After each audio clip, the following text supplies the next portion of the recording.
Good morning, everyone. Welcome to today's hearing. Today we're going to begin by hearing further evidence from Mr. Roper. So would you ask Mr. Roper to come back in, please? Thank you.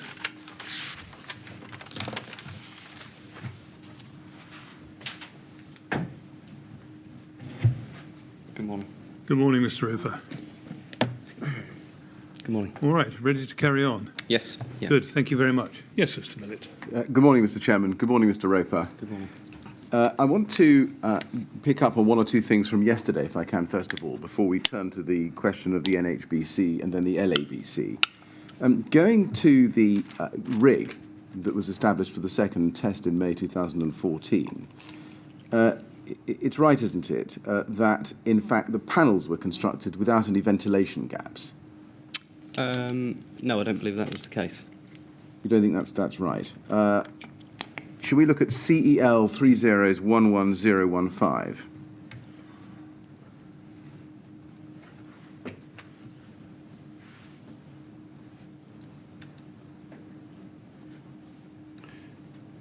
That's a photograph of one of the panels, and it looks like the 8mm Marley Eternit Natura panel on the rig. Can you point out there where you say a ventilation gap can be found? I believe the differences between the first and the second test, I think there was a decision made to reduce the ventilation, but I believe if you look at the test rig as a whole, you will see ventilation gaps on the rig. Where are they on the rig? In between the panels. Well, when you say you look at the rig as a whole, which photograph do you think you're telling us about? The main image of the test rig that we saw yesterday.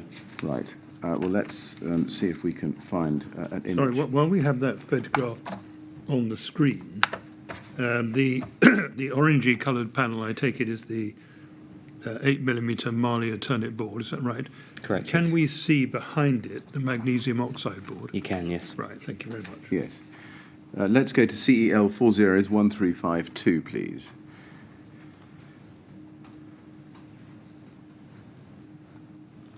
This is the first draft of the BRE test report, 2nd of June 2014. And I'd like just to look at figure 17, I think, on page 33. Or perhaps, and that is the full rig, but perhaps better to go to the previous image, if we can see that. Again, that's on fire, but can you identify any gaps there? Yeah, I think there's a very minimal gap between each panel. Right, minimal gap. Yes. Was it a 10mm gap or less? No. It was less than 10mm. Yes. And did you instruct Patrick Jones or Patch Jones to construct the panels with very small, under 10mm ventilation gaps? Correct, yes. Why is that? Because I think we had a discussion there and I didn't fully understand the ventilation requirements, if I'm completely honest. But I think Patch sort of indicated that you don't necessarily need a 10 or 12mm gap, and yes, it sat with the concept of trying to over-engineer the rig. Right, thank you. So you understood, just to be clear about that reducing the gap from 10 or 12mm was consistent with the intention of Celotex to, as you put it, over-engineer the rig so that it passed? Yes. Yes. Did you later ask Luke Cresswell at Simcoe to add 10mm gaps to the drawings? Yes, I did, yes. Why did you do that? It was following the discussion with Paul at the whiteboard photograph. So as to make it look as though there were gaps when in fact there weren't? He wanted to alleviate the NHBC's concerns regarding the ventilation gaps. I think they picked up fairly quickly during that presentation that it was over-engineered from a ventilation perspective. And so was the intention to falsify the drawings to show 10mm gaps where in fact there were none? Correct. Thank you. Now, we've got photographs, still photographs of the test, but we have no video footage of this test, the second test in May 2014. Is that correct? I don't believe I've seen any video footage. No. That's right, nor have we. Do you know why there is no video of this test? No, I don't know. Did you ask Phil Clark not to video the test? No, not at all, no. Do you know whether a decision was made, a positive decision was made not to video the test? No, I thought that, it was my understanding that all tests were videoed. Were you surprised that there was no video of this test? No, not particularly, because I thought that the only information that would be issued to the manufacturer would be a test report. Yes.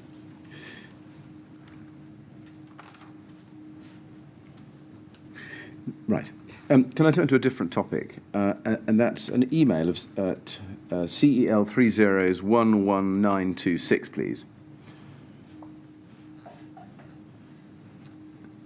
Now, this is an email from Nicholas Orff, who we think is from Saint-Gobain. Have you ever heard of Mr. Orff? No, I haven't. Right.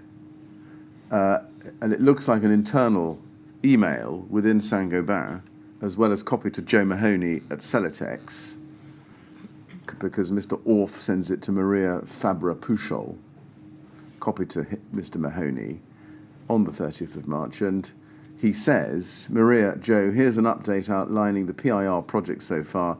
I plan to give this to Frederick when he visits NRDC Friday. I will also be updating him on the EPS work and transversal programme project. Let me know if you have any comments, suggestions or requests. And I don't want to ask you about that text. I just want to show you something in the PIR update, which is at CEL 11927.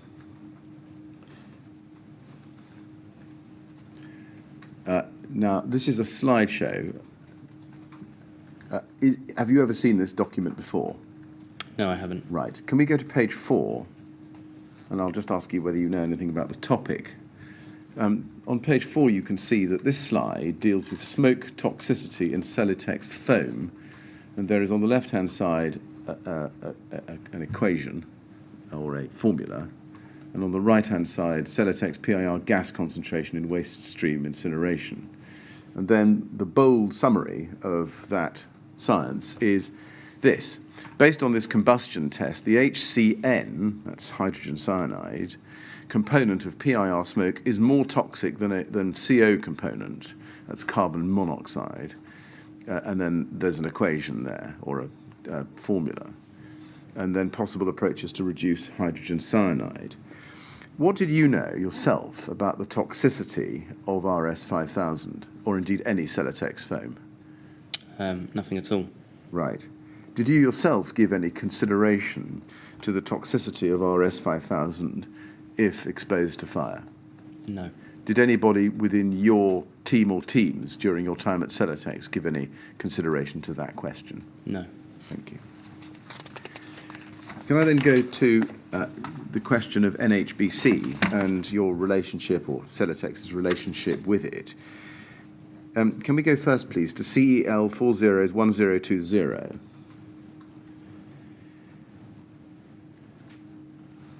Right, okay.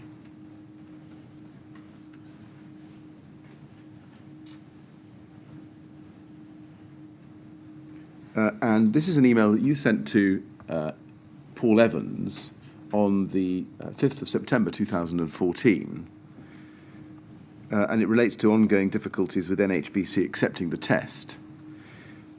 Is this a draft email that you were planning to send more widely? Yes, it is, yeah. I think from recollection, Celotex wanted me to produce an email that went out to the sales team in the absence of what they were seeking, which was NHBC approval. Yes, I see. If we look at the fourth paragraph, it refers there to competition with Kingspan, and it says, I've also been told of a number of occasions now that Kingspan K15 has successfully tested to BS 8414 Part 2 2005 onto a steel frame, METSEC, This has apparently only happened recently and has not been included in their BBA certificate. Now, just pausing there, can you remember how you came by that information? It was most likely from the Celotex sales team. Right. Can you tell us who? Not specifically, no, but Right. we received emails regularly with updates on competition. Yes, I see. And it goes on, to support any potential challenges we may face with the NHBC on the way we have tested, i.e. thickness and choice of cladding panel, sheathing board, etc., it is imperative we understand how K15 that seemingly is accepted by NHBC has tested to 8414 Part 2 2005. Now, you've referred there to the thickness and choice of cladding panel. That's obviously the 12mm Marley Eternit Natura. Correct, yes. And the sheathing board is the 12mm magnesium oxide board behind the Celotex. Yes. What was the problem with that?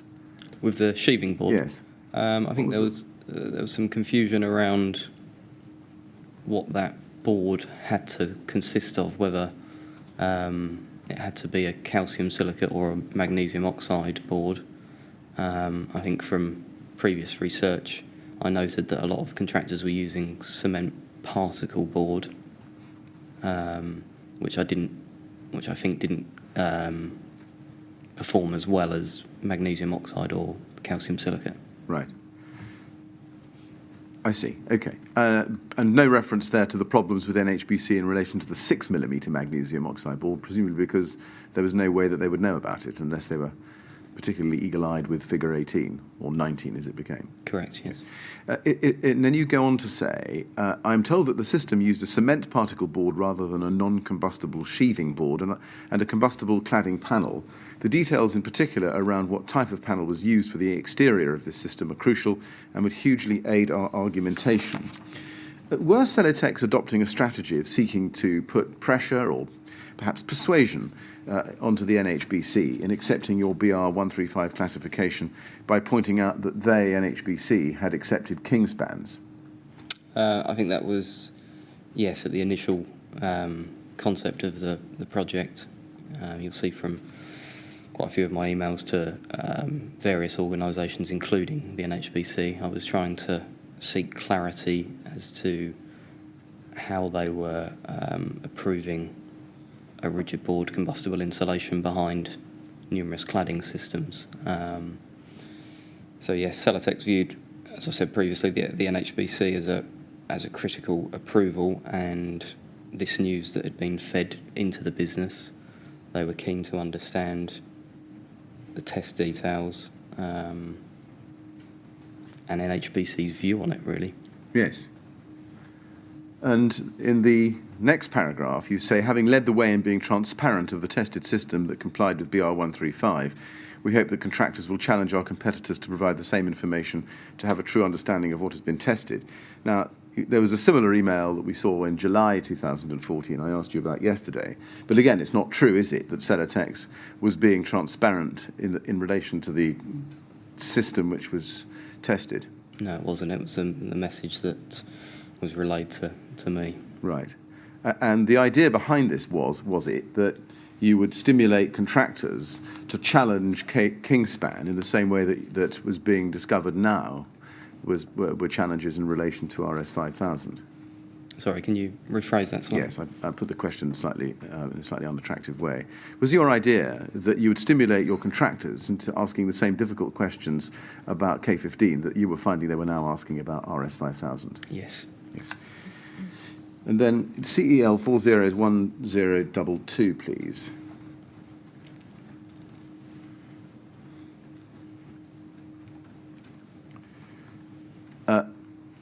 This is an email from NHBC. If we look at the bottom of page 1, John Behan, and I think we've got the top of the email. This is from John Behan to Michael Healy at Celotex, 22nd of September 2014, and we can see just above that he forwarded that on to you on the same day. And if we look at the email string, let's go down to page 5. It looks from this string that you can see at the bottom of the page, in early September, John Behan had said to a number of recipients of this email, following our conversation, I can confirm that at present, Celotex is not acceptable at present to NHBC. Kingspan is acceptable above 18 metres if Kingspan can provide project-specific confirmation that product is acceptable. And then if you look a little bit up the chain to the next document, Michael Ryder, who is one of the addressees, I think, from Drawn Metal DML Architectural Systems, responds to him and says, John, does this include the Celotex RS5000, which has undergone the necessary BS 8414 Part 2 test and can therefore used above 18 metres? And if we go up a little bit further up the chain again, Mr. Behan tells Mr. Ryder that there are issues with the test report, issues for the test carried out. These issues have been relayed to Celotex, but as yet no response has been received by our technical department. And then if you look at the top of page 2,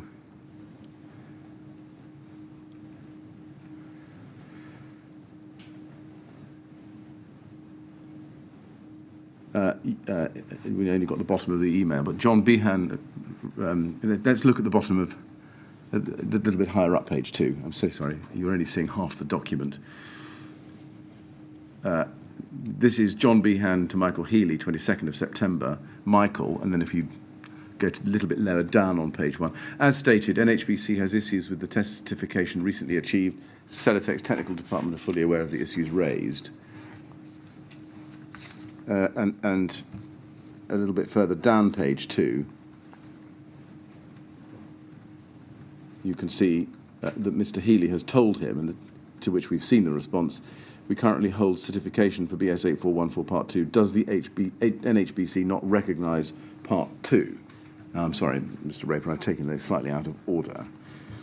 Did you understand when you saw this email string that whatever NHBC were beginning to do with Kingspan, they were concerned that they would not accept RS 5000 above 18 metres for any project? Yes, I think at the time that Celotex RS 5000 was launched was the turning moment for building control to get a real grasp as to what they'd been signing off previously. When you say building control, who do you mean? Generally, building control, all building control. Right. So does that take us up to the BCA, Building Control Alliance? Yes. What about the LABC? Yes. Them as well? And how does the NHBC fit into that definition of building control? Or does it? Yes. In my view, it forms part of one of those bodies that reports into the BCA, unless I'm mistaken. Yes. I see. Now, you say that it was at the time of the launch of RS 5000 that this was triggered. Why was that? I don't know, to be honest with you. I really don't know. I don't know whether the scepticism around the presentation to the NHBC prompted them to take a look at combustible insulation in external cladding systems a little bit more closely, or whether that was a concern that they had before they even came to the meeting. I don't know. Right. Did you get the impression at the time that the entry of RS 5000 as a purportedly new product to compete for the first time with Kingspan K15 was, as it were, a kick to a sleeping dog? Yes. Can we look at CEL 401030, please? This is an email to you, it certainly looks like an email. It may not have been an email. Can you tell us what this is? Yes, I think this was... Is it a letter? It's a letter that was emailed across to myself and Celotex as a business following their visit and the concerns that they'd raised with the test details. Yes. And you can see that it's signed on page, if you look at page 2, by Dave White, who was a senior technical officer, NHBC Standards and Technical. And he was the same Dave White who had come to visit you, I think, in Hadley on the 19th of June 2014. That's right. And if we look at the fourth paragraph on page 1, please, you can see that he says there,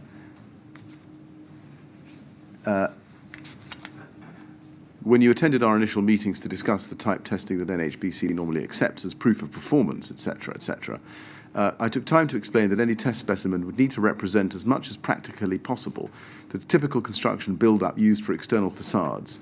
In terms of fire resistance, these were wall types built to form the external envelopes of typical steel or concrete frame buildings with light gauge steel infill stud walling. I recommended that any construction submitted for testing should include substrate build-up and a rain screen cladding envelope that would be typically found on multi-storey building facades.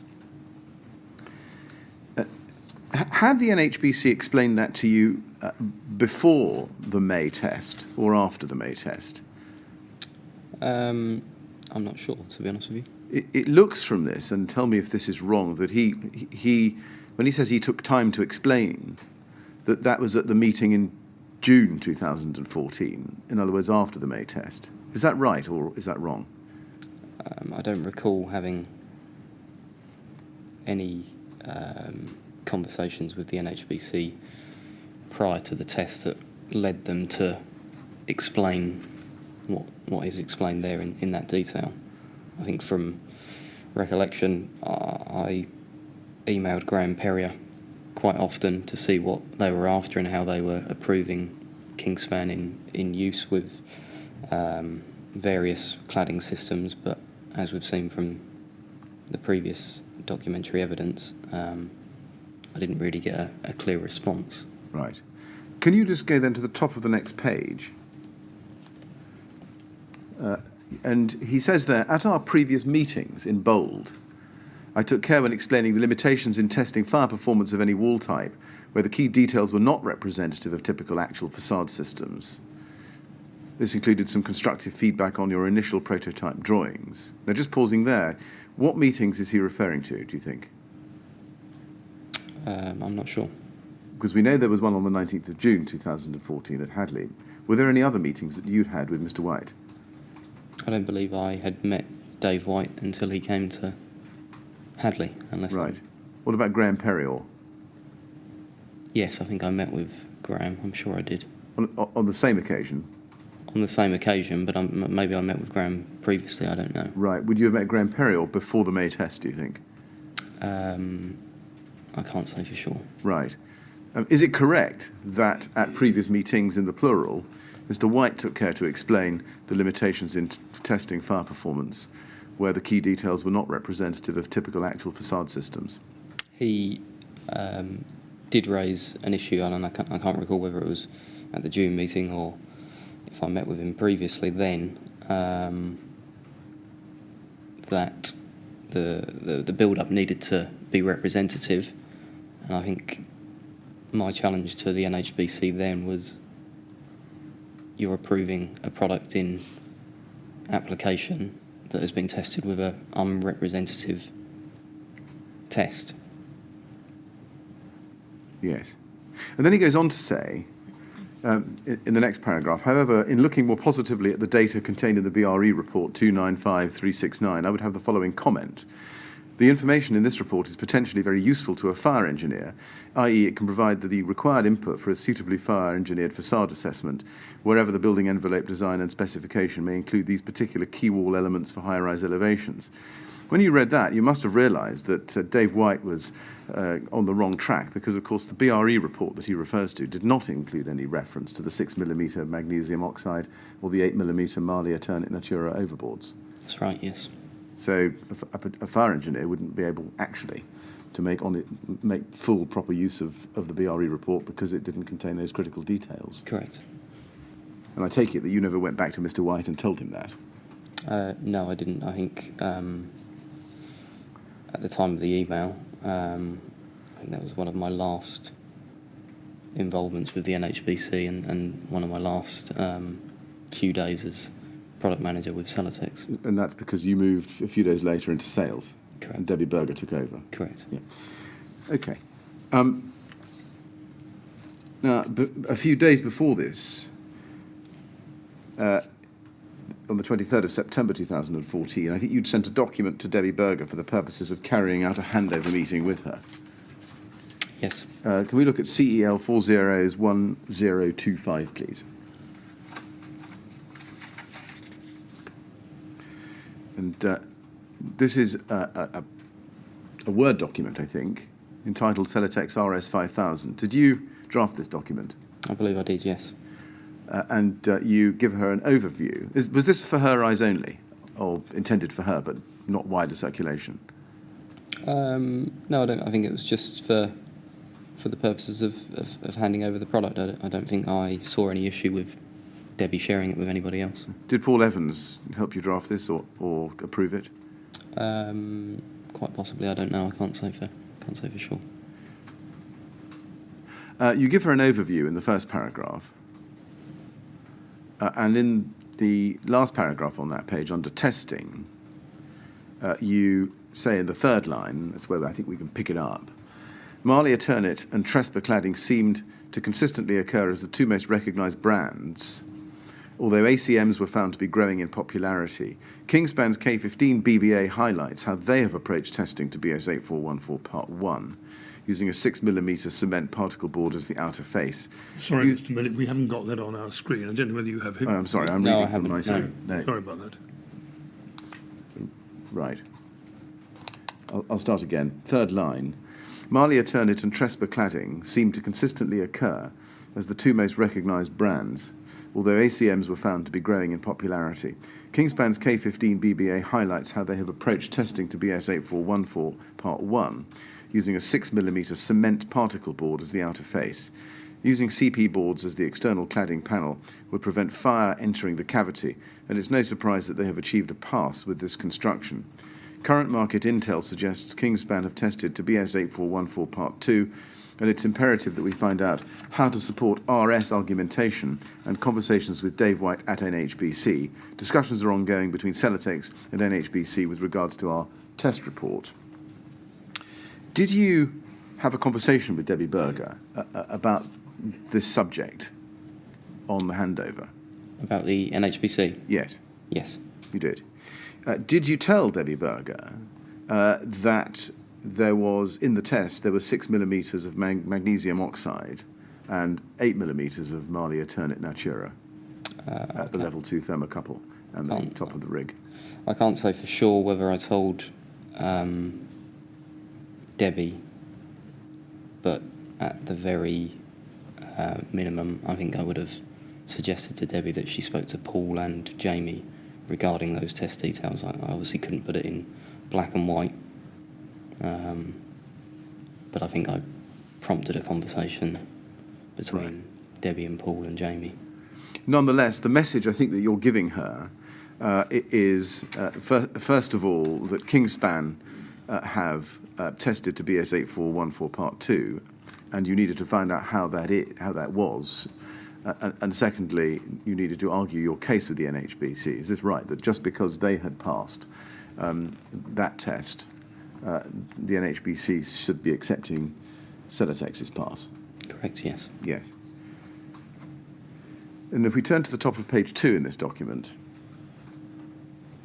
you say, depending on the conclusion of NHBC's view, we may be required to retest to be accepted for NHBC products. Now, we know that there was no retest. Are you able to tell us why there wasn't, in the end, any retest of RS 5000? Mainly because of costs, I would suggest. Right. So far as you're concerned, was the decision taken not to incur the cost of the retest, but to wait and see how things turned out? Correct, yes.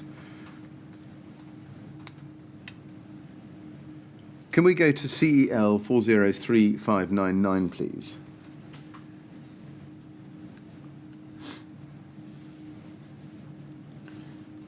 This is an email that you sent to Jamie Hayes and Paul Evans and others, including Debbie Berger, on the 26th of March 2015, And it's a long email, I won't read it all to you, but if we can look at the third paragraph.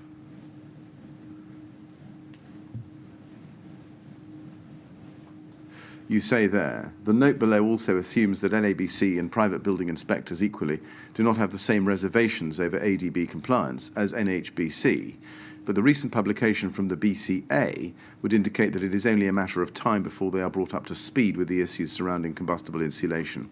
We could therefore be in a similar position with buildings that are warranted by somebody other than NHBC. When you said it was only a matter of time before they are brought up to speed with the issues surrounding combustible insulation, what did you think at that time NHBC would do? At that time, generally, I thought that it seemed inconceivable that building control were signing off buildings with combustible insulation based on the tests that Kingspan had carried out. And as I said, I think at the same time that RS5000 was launched, NHBC were giving a considerable more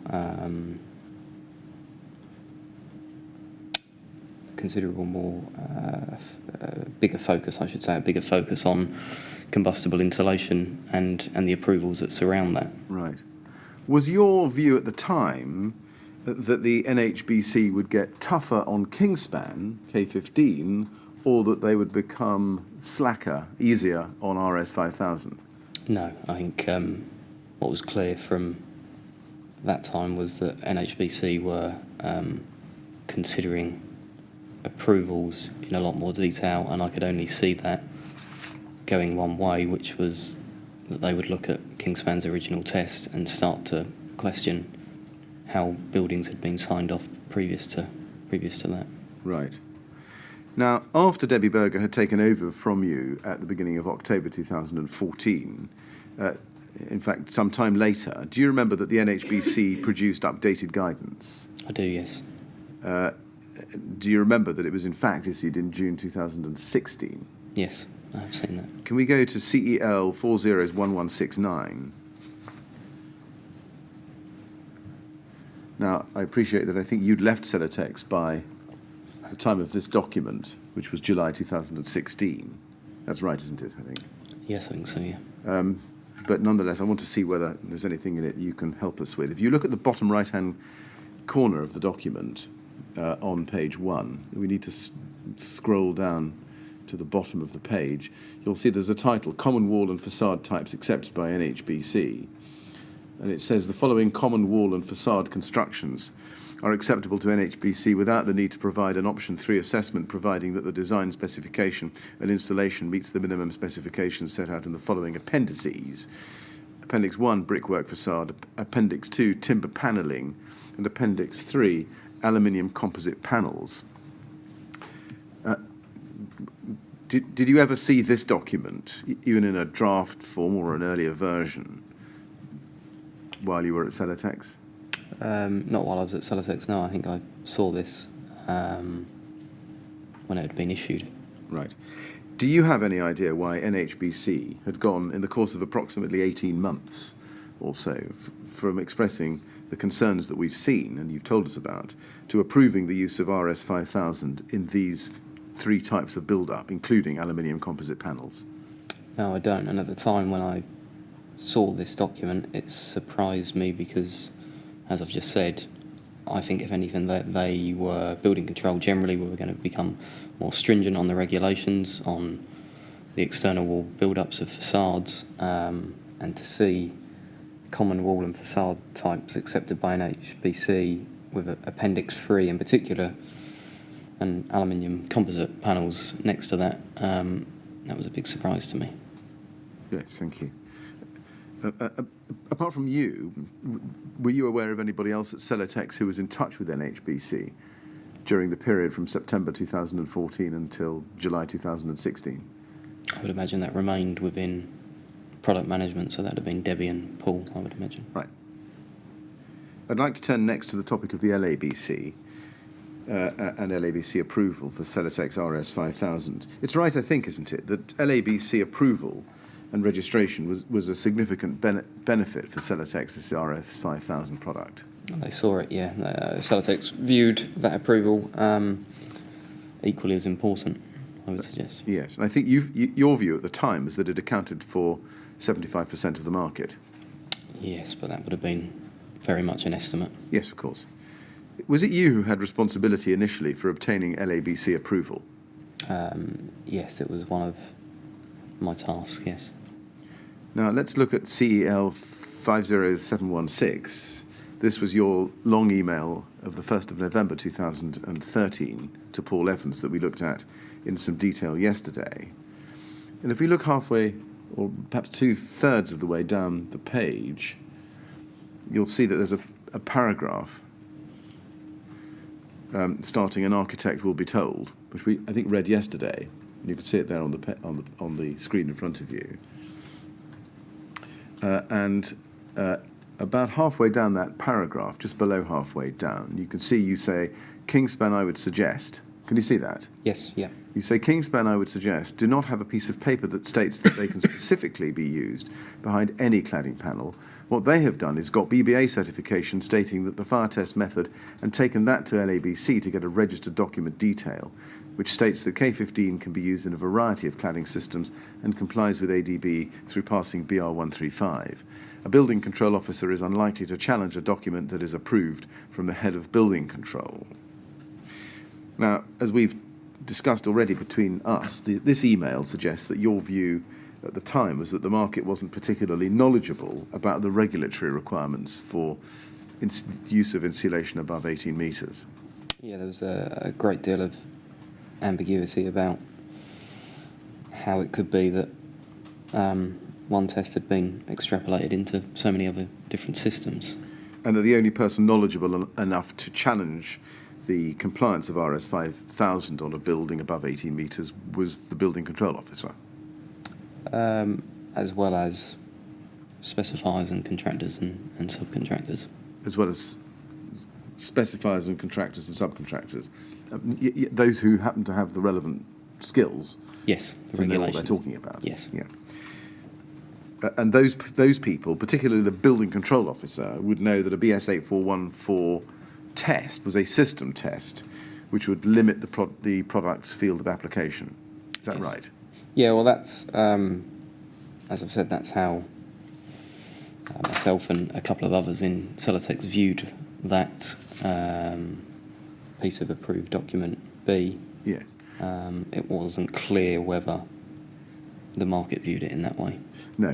But your solution, I think, is this right, was that dispute or ambiguity could be avoided or at least minimised by having an LABC certificate saying that RS 5000 could be used in a variety of systems.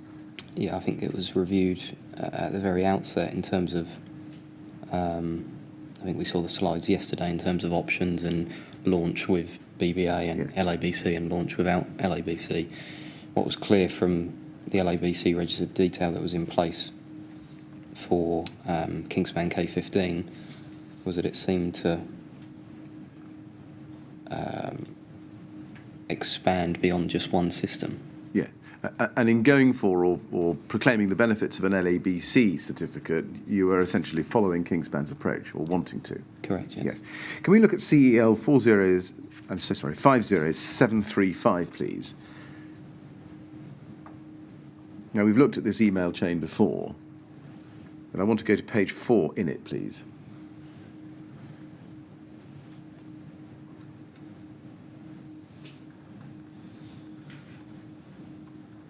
And we looked, I think, at the first and second paragraphs in our discussions yesterday about the BRE's position. Can I just focus on the last sentence of this email, where you say, "I've also got LABC involved to issue a report stating Celotex can be used behind a variety of systems above 18 metres to prevent any challenge from building control." Now, the date of this email is November 2013. If we go to the top of or bottom of page 3, we can see that it's an email you sent to Simco on the 8th of November 2013. Is it right that as early as that, Celotex was intending to obtain an LABC certificate in order to support its claims that RS5000 was suitable in a variety of systems? Yeah, it was as early as probably that meeting on the 4th of November. Right. And your express reason for doing that was to prevent any challenge from building control? That's what they wanted to do, yes. Yes. And historically, I think you'd had some discussions in late 2013 with the LABC and also in January 2014. That's Is that right? Yes, it is. And that was ahead of the first test in February 2014. Yes. If we go to CEL 50939, please. I'd like to go to the bottom of page 3 in that email run. This is an email from David Ewing to you of the 2nd of January 2014, the subject of which was Celotex registered detail application. And he says, "Hi John, trust you had a good Christmas," etc. And then in the third line, "As we discussed at our last meeting, acceptability is determined by the associated product specification in combination, including cavity barriers. Please just ask if I can assist with anything else in relation to your registered detail application." Now, he refers to our last meeting. Do you remember when that was? Not specifically, no. I think David may have visited Celotex's offices once upon a time. And did you discuss at that meeting, do you remember, about how LABC would go about determining if a material was acceptable for use above 18 metres? Yes, yeah, my remit was to understand what LABC required. And did you specifically ask him at that stage about the basis on which Kingspan had obtained an LABC registered detail? Yes. What did he tell you? He gave me a list of documents that they'd obviously put into LABC back in whenever their registered detail was formed. And yes, that was the basis of them issuing that. And if we look at the bottom of page 3, he says, after his kind regards David, he says, "Firstly, from the BBA certificate." And if we can turn the page to page 4, at the top of page 4, you've got an extract there. Do you see that? Yes, I do, yeah. And it says, and it's quite lengthy, it's section 7, "The following fire tests have been undertaken to BS 8414 Part 1 2002, and then you can see what is set out there. And then there is, as a final line of that excerpt, I think you can see that it says, this is under section 7.2, "The product is classified as class 0 and can be used in accordance with the provisions of approved document B, including paragraphs 12.5 and 12.6. You see that? Yes. And then he sets out an extract from Kingspan, and then at the bottom of the page from our internal assessment. And if you go over the page to page 5, we can see that he's set out there the extract from LABC's assessment of K15. And he says K15 has been tested in accordance with 8414 Part 1, and then BSEN 1364, and then BS 476 Part 6. You see that? Yes. Fire tests on building materials and structures, and that's fire propagation. And then BS 476 Part 7, which is surface spread of flame. And then he says, from the results, it can be considered that as a material of limited combustibility and meets the criteria for Class 0 classification for surface spread of flame. Now, when you read that, you must have appreciated that K15 was not a material of limited combustibility, as Mr. Ewing was saying. That's right, yes. Did it occur to you to ask Mr. Ewing of LABC how it was that he could think that because K15 had passed an 8414 test, and the Class 0 test, 4766 and 4767, he could possibly have concluded that K15 was a material of limited combustibility. I didn't ask him that. I did consult internally on that matter, and I can recall that conversation. I can't remember whether it was with Paul or with Rob, and I raised this as if to say, is this right? Because I was still, although I feel like I've got a fairly good understanding of the differences between Class O and combustibility, I wanted to double check that I hadn't misinterpreted the regulations, and the view was that that's obviously how the LABC have interpreted it, albeit in Celotex's view that's incorrect. Yes. Well, he goes on to say, essentially, as the board is described as Class 0, it can be termed a material of limited combustibility. And so in terms of the relevant part of document B, it's suitable for use within the wall construction, even at heights over 18 metres. Now, did that strike you at the time as just plain wrong? Yes, and that's why I went elsewhere. Were you not troubled by the fact that the LABC thought that Kingspan K15 was a material of limited combustibility based on tests which had absolutely nothing to do with limited combustibility? I suspected at the time that the LABC hadn't even seen Kingspan's 8414 report. That may well be the case, but just on what he was saying and setting out in detail in this email, were you not concerned that the LABC had confused Class 0 with limited combustibility at a pretty fundamental level? Yes. Did you go back to Mr. Ewing and tell him he'd made a fundamental mistake? No, I didn't. Why is that? Because I think it was viewed as advantageous not to. Indeed. And is that because RS 5000, whatever else it did or did have a Class 0? Yes, it did, yeah. And therefore you thought, is this right, that you might be able to get an LABC certificate for use above 18 metres simply based on the fact that it had Class 0? Yeah, I think Celotex's view was that they wanted a registered detail to replicate exactly what K15 had. And take advantage of LABC's apparent ignorance. It seems that way, yes. Yeah.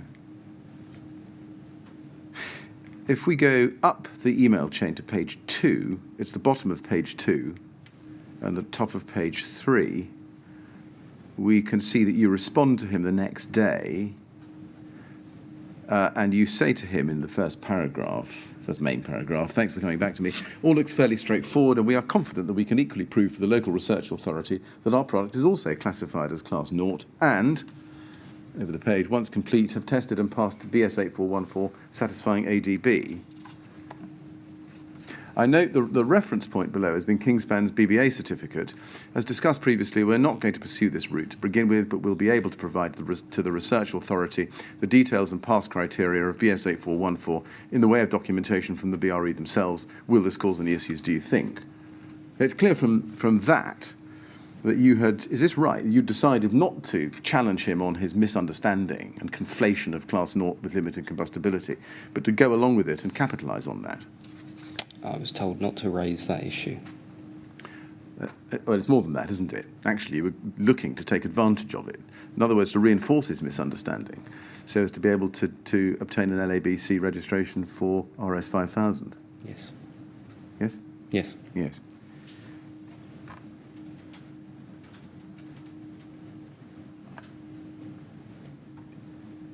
Now, your next email to or communication with Mr. Ewing doesn't come till May 2014. If we look at the bottom of page 1 in this email string, you to Mr. Ewing, 15th May 2014, first main paragraph, apologies for the long delay in caps, coming back to you on progressing with a registered detail for compliance to ADB. We've had some issues with testing timescales and the BRE, which put the project on hold for a few months. However, I'm pleased to say that we've successfully passed BR 135 testing and would therefore like to pick up from where we left off, I think that should say, and agree on how we can promptly start work towards a registered detail.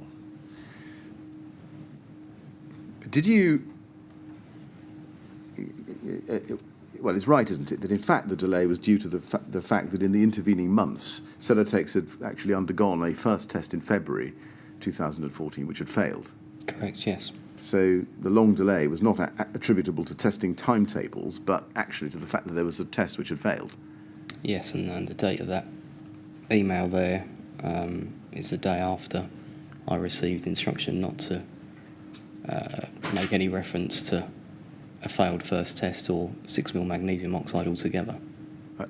I was going to ask you whether this response had come hard on the heels of the 13th and 14th of May MAG meeting, but that you're telling me that it did. Yes. And it reflects what you were told. Yes. Did Paul Evans tell you to write this email in this way? Or just give you the general instruction, just don't refer to the failed test? Just a general instruction. Right. And I take it that you never did disclose the failed test to the LABC? No. No. And at the bottom of the email you say, is Tim at West Suffolk still geared up to undertake the research work? Is that Tim Bartlett? I believe so, yes. Of West Suffolk Building Control? Yes. Did you know him? No, I think that's who David had mentioned would be undertaking. I think the LABC works in the national office, but they outsource the approvals to the local authority, I believe. What did you understand the process of assessment to involve? Sending across the tests, sending across the Class O reports, sending across the marketing literature, I believe. Right. Did you send him the full BRE test report? Well, you didn't have it at this stage, but did you later send it to him? I believe they were in receipt of the full test report. Now, let's go to CEL 401995.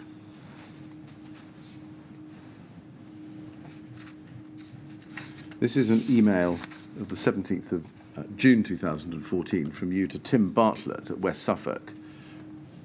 Copy to David Ewing. Subject, Celotex RS5000 data. And is it right that attached to this email was the FR5000 Class Noughts classification report, which was then reissued for RS5000? Yeah, because I believe at the time it hadn't been reissued for Right. RS5000. Now, we don't see in the attachments the underlying BS476 reports. Is that right, that you didn't send him the underlying test reports? I don't know. I can't say for sure.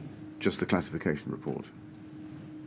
Was there a difference between the two? Is there? Well, there's a test report and a classification report, and we Right. can't see the test reports being sent, only the classification reports. Okay. We can look at the documents if we need to look at them. No, that's fine.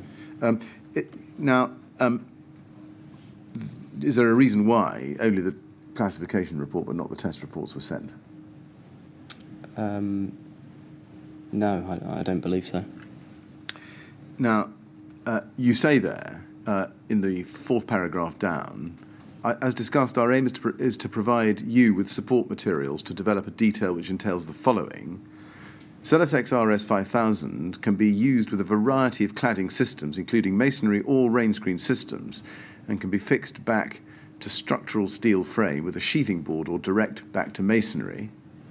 The product as per K15's RD is suitable for use in all wind exposures, provided the fixing spec meets the relevant British standards. Celotex RS5000 has successfully tested to BS8414 Part 2 2005, meets the criteria set out in BR135, and therefore is acceptable for use in buildings with stories above 18 metres in height, brackets, subject to the board being fixed to a non-combustible substrate, brackets, alternative compliance to ADB. The product has Class 0 fire performance. And then you go on. We are in the process, in the last paragraph, we are in the process of getting a revised Class 0 report to state RS5000 rather than FR5000, and will forward on the draft of the official test report once received, but the holding letter indicates an official classification is on its way. Now, I've read that all to you in full, for a reason which we're going to come to. But is it right that in describing the product in this way in this email, you were trying to achieve precisely what Kingspan had achieved with their LABC registered detail. Yes, that's right. Hence the use in the third bullet point there of the and therefore is acceptable for use in buildings with stories above 18 metres in height. Correct, yeah. I believe from memory the finalised registered detail for Celotex RS5000 was near enough a mirror image of Kingspan K15. And we saw yesterday that language you had taken directly from Kingspan's datasheet of March 2011. Yes. At CEL 408510, yes. And it was, of course, untrue, wasn't it, that RS5000 could be used with a variety of cladding systems? Yes. Yes. And again, same point, that you were giving wording to the LABC that you accepted yesterday was untrue and misleading, namely that because the system had passed an 8414 test, it could therefore be used in buildings generally over 18 metres. Yeah, that's, as I said yesterday, that third bullet point there is exactly the message that Celotex wanted to convey. Yeah, but over and above putting that message to be conveyed in sales literature, you are now wanting the LABC to put it into its own certificate. As they had done for Kingspan. As they had done with Kingspan, but yes is the answer to my question. Yes. Yes. So that instead of it simply now being in what might be dismissed as just sales talk, this was actually now going to go into an official-looking document which would have profound influence on the way building control officers might regard the use of RS5000 above 18 metres. Yes. Is that right? Yes. Now, you obtained LABC approval in August 2014. Is that right? Initial approval, at least. I believe so, yes. Let's look at what was issued in that month. CEL 709, please. This is the LABC registered details drawing and document list,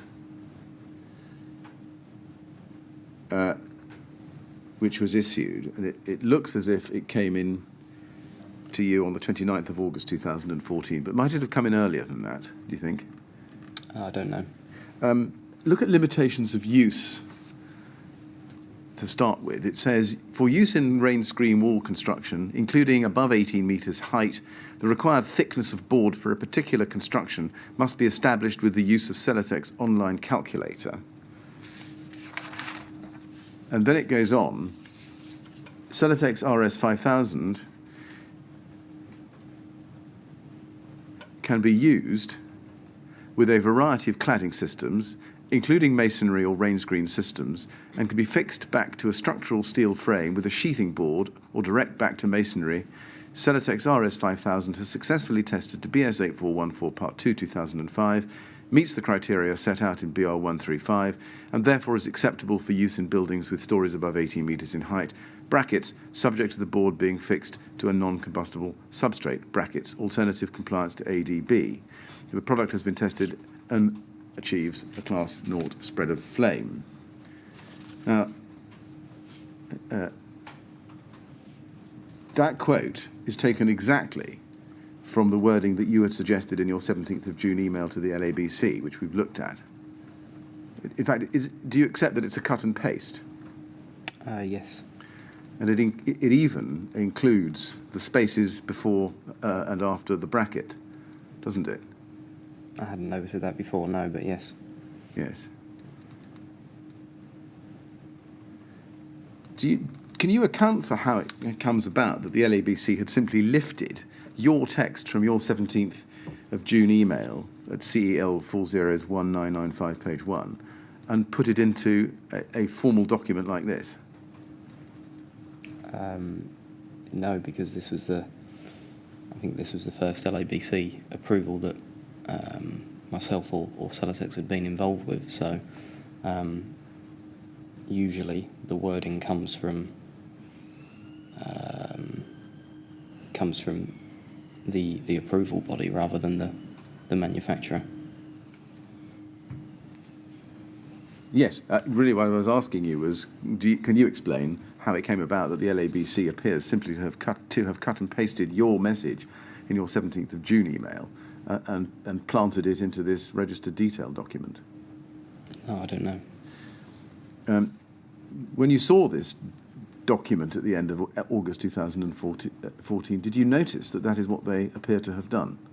I would have looked at the registered detail and discussed that, and that's exactly what the business wanted. Well, that was my next question. Is it right that the LABC certificate was as untrue and as misleading as the language that you had put into your email of the 17th of June? Yes. And that Celotex had intended that to be the case as a way of avoiding being challenged by building control officers down the track? I believe so, yes. Yeah. And at the very least, by failing to ensure that this document reflected the fact that BR 135 approval is only for the system tested, Celotex ran the risk of misleading customers. Yes. And misleading building control officers. Yes. And that was intentional, deliberate, and dishonest. I believe so, yes. Did you know that this was the LABC certificate that was sent by Jonathan Room to Harley in late August 2014 for use in the Grenfell Tower project? No, I didn't know that. Does it surprise you to discover that it was? No, it doesn't. It's also the same LABC certificate that John Hoban, the building control officer at Grenfell Tower, says that he examined to the best of his recollection. Again, are you surprised that a building control officer would look at this document and read it as it says and be misled by it? I'm not surprised, no.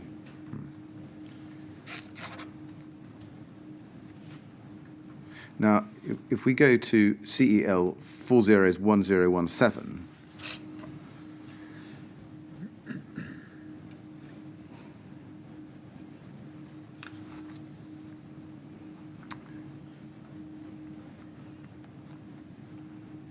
this is an email, and I'm looking at the second one on the page, from you to the sales teams on the 29th of August 2014, to which you attach the LABC registered detail certificates for Celotex RS 5000.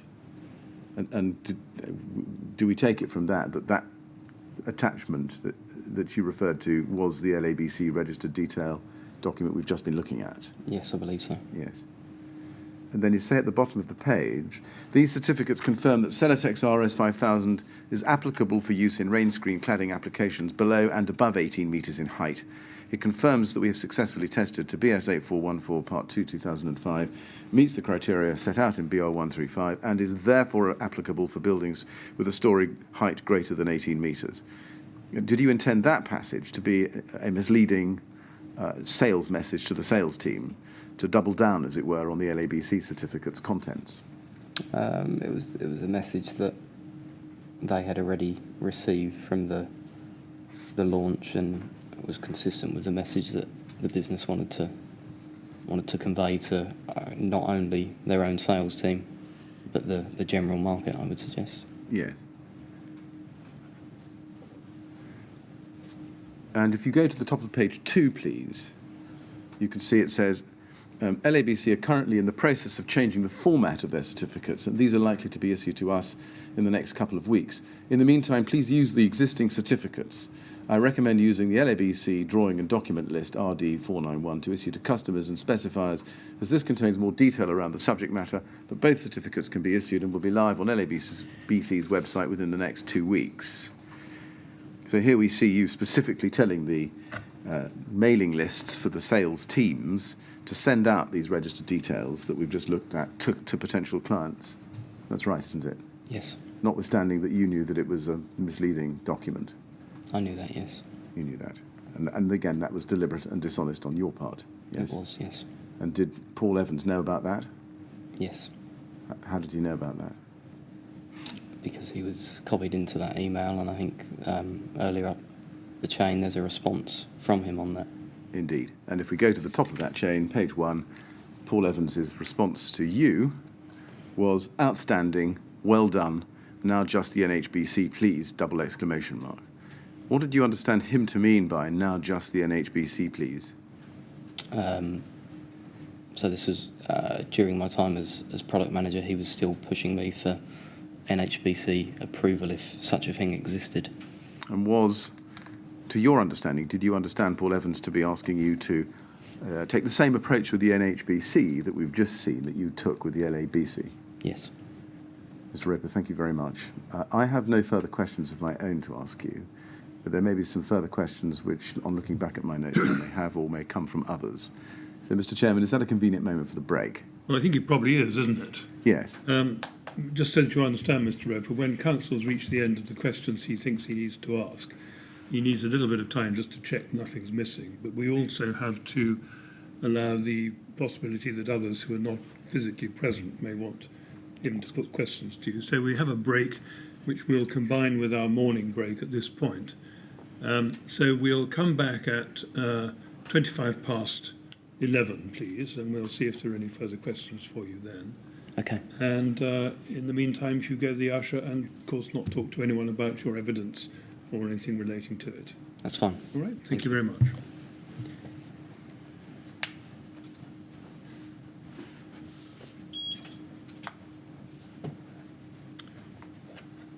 Thank you very much. 25 past 11 then, please. Thank you.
Good. Would you ask Mr. Roper to come back in, please? Thank you.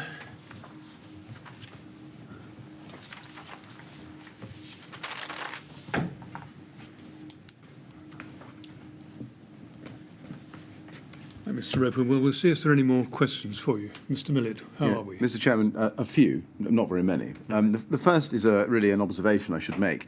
I asked you some questions this morning about a BRE video on the premise that there wasn't one. In fact, I'm told that there was a BRE video. It was disclosed to the inquiry very late on. Right. And so there was one. Does that fact alter any of the evidence that you've given this morning?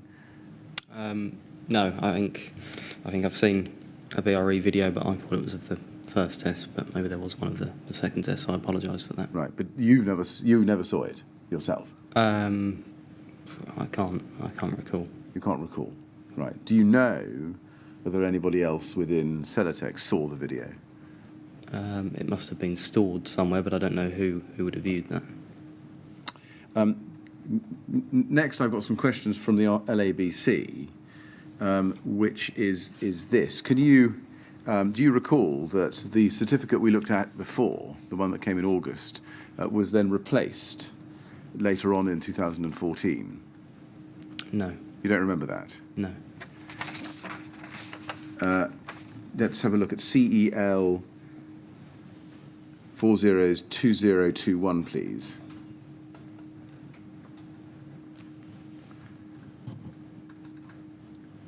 This is an email.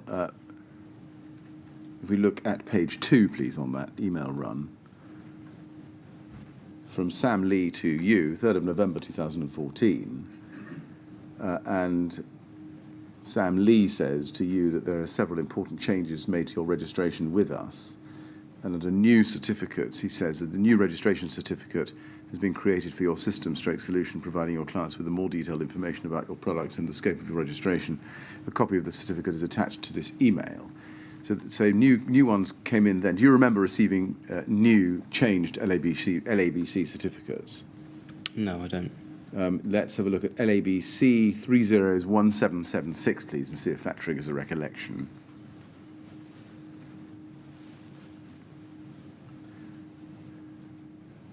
That's the same document as I've just been looking at. If you look at, we can stay with this, look at the bottom of page 1.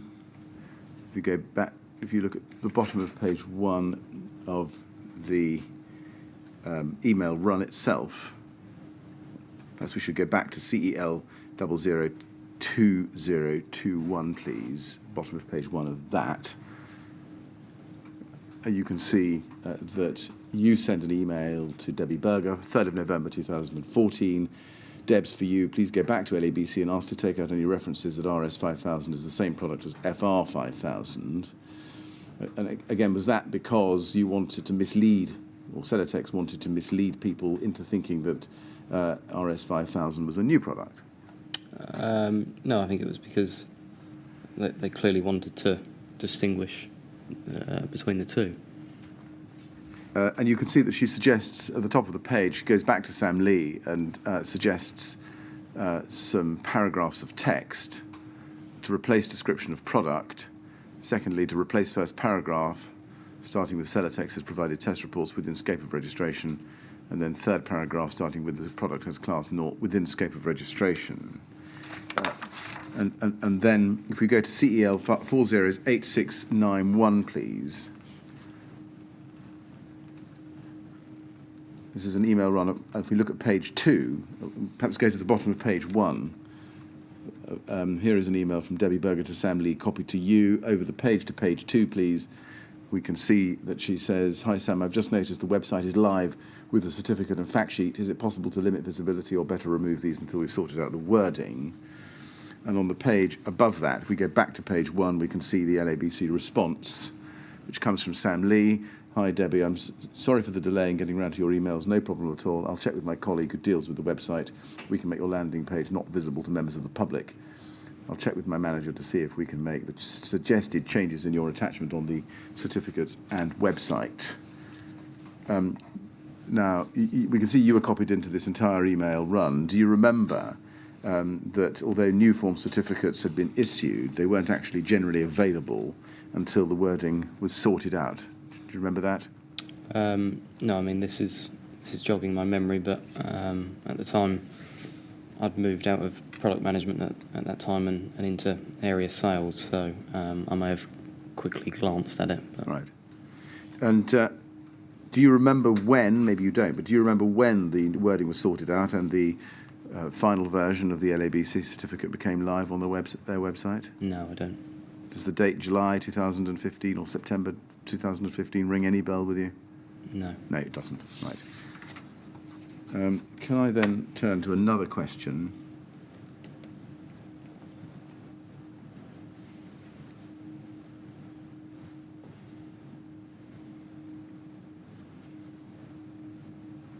Which you'll have to give me a moment to find. Yes. Now, you said in your evidence this morning, at page 32 of the transcript, lines 11 to 15, that you were told not to challenge Mr. Ewing of the LABC's conflation of Class 0 on the one hand with the concept of limited combustibility on the other. Who told you not to challenge LABC on that point? I can't recall specifically, but I know that discussion around Class O and the perceived misunderstanding of Class O and limited combustibility would have taken place with either Rob or Paul. Either Rob or Paul. So that would be Rob Warren or Paul Evans, yes?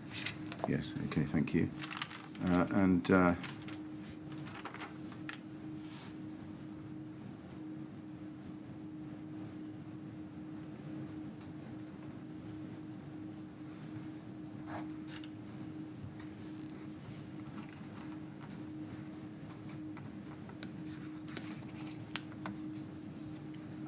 Yes, I think that's all I need to ask you.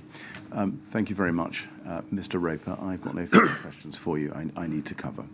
Mr. Chairman, I have no further questions. It only remains for me to thank you very much for coming to help us with our investigations. We're extremely grateful to you and for your evidence. So, Mr. Roper, thank you. Thank you. Well, Mr. Roper, it just remains for me to thank you on behalf of the panel for your coming to give evidence. I know it's taken rather longer than you expected. I'm sorry about that, but there were a lot of questions we had to ask you. Your evidence has been very helpful, and we're very grateful to you for it and for the candour with which you've given it. Thank you very much. And now you're free to go. So if you'd like to go with the usher, she'll look after you. Thank you. Thank you.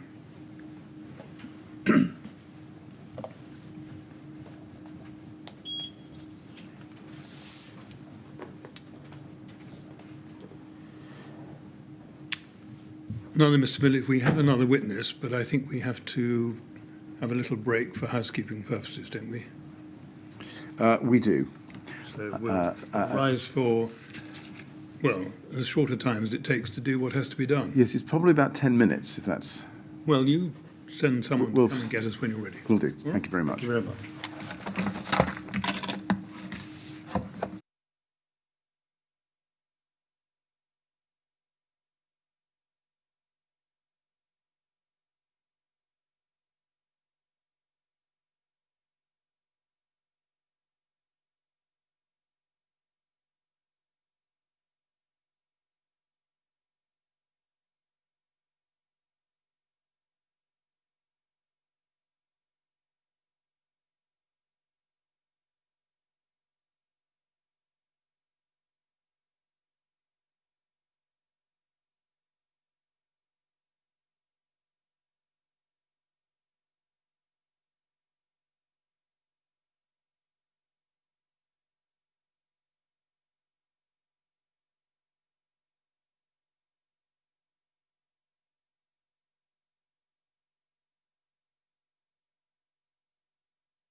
Now, Mr. Millett, who's Yes. your next witness? Mr. Chairman, I call Mr. Paul Evans, Thank you very much. please. Thank you.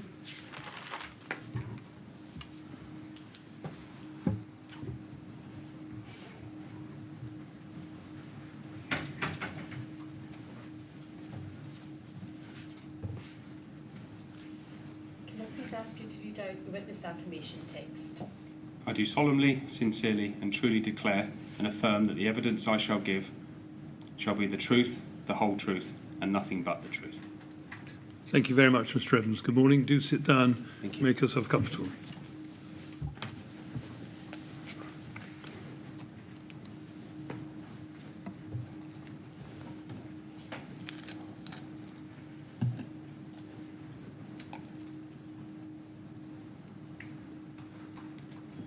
Yes, Mr. Millett. Mr. Chairman, thank you. Mr. Evans, good morning. Good morning. Can I begin by thanking you very much for attending to give evidence today? If you have difficulty understanding my questions or you want me to put the question in a different way, I can do that. We will take scheduled breaks, although I don't think we'll take a break before lunchtime today. Okay. We will take scheduled breaks in the afternoons and in the mornings. If you feel that you need a break at any other point, please just let me know. Okay. Could you also just please try to keep your voice up so that the person who sits to your right can get down everything you say onto the transcript? I will. But also, if you nod and you shake your head, that doesn't come out on the transcript. So say yes or no, as the case may be, if that's the answer. Okay. Now, you've made two statements for the inquiry. Could I please take you to them? You'll have them in the folder on the desk in front of you, but also on the screen in front of you. And every document that I'm going to show you will appear on that screen as well. Okay. The first statement is CEL 3010058. And that is your first statement. Can you confirm that, please? Yes, that's correct. And if you go to page 70, there's a signature above the date of the 31st of October 2018. Do you see that? Yes, Is that your signature? it is. Have you read this witness statement recently? I have. And can you confirm that its contents are true? Yes. The second witness statement is at CEL 3012233. If we can have that, please. Is that the first page of your second witness statement? It is. And if you go to page 8, please, you can see a signature and a date of the 15th of June 2020, the signature above that. Is that your signature? It is. And again, have you had a chance to read that statement again? I have, yes. And can you confirm again that its contents are true? Yes. Have you discussed your evidence that you're going to give today with anybody before coming here? No. Now, I want to ask you some questions first, please, about your background. You joined Celotex in 2007. Yes. As a product, and you became a product manager there, didn't Yes. you? Was this your first job in the construction industry? It was, yes. And you graduated with a degree in business management and marketing, didn't you? Yes. So when you came to Celotex, is it right that you had no technical knowledge or experience I didn't know. of any kind? And if we go to your witness statement, your first statement, paragraph 10 on page 4, please, if we can. That's your first statement. You say there, at the bottom of page 3 and the top of page 4, if we go to the bottom of page 3, you pick it up there, you say at the very end of that paragraph on that page, naturally to be able to, and then go over to the top of page 4, market products I had of necessity to gain some technical knowledge, but the gaining of such knowledge was a gradual process over time which was not supported by any formal training program, peer-to-peer review, or appraisal by a statutory director. So clearly there was no formal training in place. Was there any informal training in place? When I joined, I would have had a induction program set out for me, which would have encountered some time with the Celotex Technical Centre, so I would have been given an overview of the products and the applications in which they were used. Was there any technical or scientific explanation of the products, how they performed under wind loading, fire performance? I can't recall the exact detail. Was there no real oversight of your knowledge as you acquired it? In other words, no regular training sessions or programs? Training as I gained more time in the business, I learnt as I spent more time. Right. So really learning on the job. Yes. Right. Can we go to page 12 of your statement, please? Paragraph 44. You say there, under the title Development and Testing of RS 5000, in your last sentence there, you say the scope of these, and that's marketing slides, also extended to market programs, including new building regulations, as well as brand evolution initiatives, especially digital strategies, a new website, and a new customer relationship system.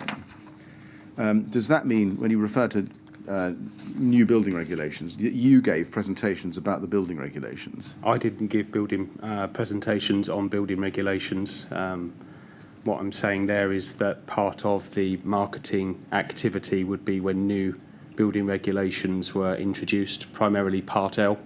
That would have formed part of the workload of the marketing department.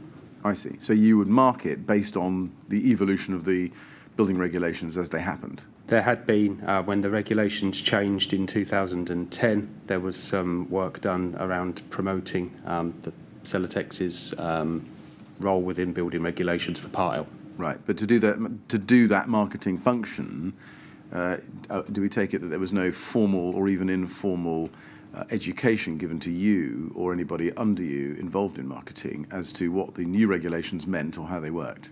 No formal training, no. Right, and again, was that just looking at the regulations as they came in, working out what they meant for yourself and adapting your marketing strategies around that?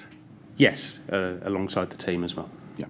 Can we look at CEL 30010154?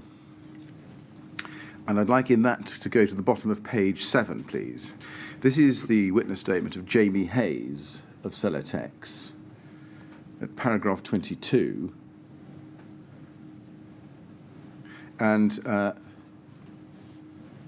he says in the third line, PE was young when he, that's you, Paul Evans, was young when he joined Celotex and worked under CK. That's Chris King. Yes. CK had a certain way of working that I would describe as aggressive, that he had a reputation for taking shortcuts. PE had no construction experience, and as far as I was aware, he picked up everything he knew from CK. Effectively, he was promoted to marketing director without a lot of experience, and in practice was able to make decisions within Celotex without any real checks or balances. Is it right to say that you picked up everything you knew from Chris King? The majority of my day-to-day training and learning about marketing and product management would have come through Chris, who was my line manager at the time, yes. Right. Line manager, was he also your mentor and role model? I wouldn't say role model. Mentor, then? Yeah, I spent a lot of time with Chris learning about the job. Would you agree with Jamie Hayes' characterisation of Chris King's way of working that we see in that paragraph? I would say Chris had a style. I wouldn't describe that style as aggressive. How would you describe it?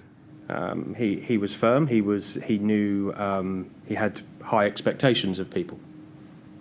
Did his way of working influence your own style of working? I don't think so. Myself and Chris are two totally different people, so I wouldn't say that my style would have reflected Chris's style. You became head of marketing, I think, in and from May 2013. Is that right? Yes. Yeah. And at that time, did you become a member of the Management Action Group, or MAG? I did. And was that the senior management team? It was. Was it the board of Celotex, or was there a difference between MAG and the board? When I joined the MAG, the company had been acquired by Saint-Gobain, so I believe the reporting structure and different hierarchical structure would have been different, and I don't really understand or understood that. Prior to me being promoted to head of marketing, the MAG was the board to all intents and purposes. I see. Was there anybody on the MAG board at the time you joined it that was also on the main board of Celotex? There was members of the MAG when I joined it that had been members of the MAG prior to the business being acquired by Saint-Gobain, yes. Well, that's not quite an answer to my question. When you joined the MAG, were the members of MAG, or were there any members of MAG who were also members of Celotex's main board? I don't know. You don't know, right. Nonetheless, is it right that the MAG was the senior day-to-day decision-taking body within Celotex. Yes, So right, and it met monthly, I think, didn't it? it did. And you became marketing director in October 2015. Is that Yes. right? And was that effectively the same role in the sense of the same responsibilities that you'd had Absolutely. before? Was there ever a time after you joined MAG when you ceased to be a member of MAG, but before you left Celotex? No, I was on the MAG until I left Celotex. Right. And if we look at your statement, please, at page 5, let's look at paragraph 15. And in the third sentence there, this is in relation to your early employment with Celotex, you say, in the third sentence, it became apparent to me that I was working for a business which was looking to be sold. This is in 2012, I think, not least because I and other employees were told on a variety of occasions by senior management that the business would one day be sold. Budgets and the business generally were incredibly lean. Now, prior to the sale to Saint-Gobain, is it right that Celotex was owned, or at least majority owned, by AAC Capital Partners? That name, that company name, is familiar. I don't know whether it was a majority shareholding. Right. Do they have an influential stake? I believe so. Is it right, and tell me if this is wrong, that they were the private equity arm of originally part of ABN AMRO, a Dutch bank? I don't know. You don't know. Did you understand that their investment strategy, or the shareholders' overall's investment strategy, was a sale? Yes. Hence the drive for profits and increased earnings per share, and therefore a better exit price. The business was set up for an exit strategy, and I believe the business was run with that as the ultimate goal. And with an exit strategy as the ultimate goal, did you understand that that meant a drive for revenues with a view to boosting the earnings per share or its enterprise value? Don't know so much about shares, but certainly in terms of maximising revenue, yes. Right. Now, in your witness statement at paragraph 3, and I don't think you need to go to it, you refer to the transfer to Saint-Gobain on the 31st of December 2015. Was that when the sale was finalised formally? Sorry, can you say that again, please? Well, let's look at it. Page 1 of your witness statement, paragraph 3. You say, in the middle of the paragraph, the manufacturing business that produced Celotex insulation was transferred from Celotex Limited to Saint-Gobain Construction Products UK Limited with effect from 31st December 2015. Yes. Was that when the sale was finalised, or was the sale to Saint-Gobain finalised before that? The sale to Saint-Gobain was finalised before that. Right, I see.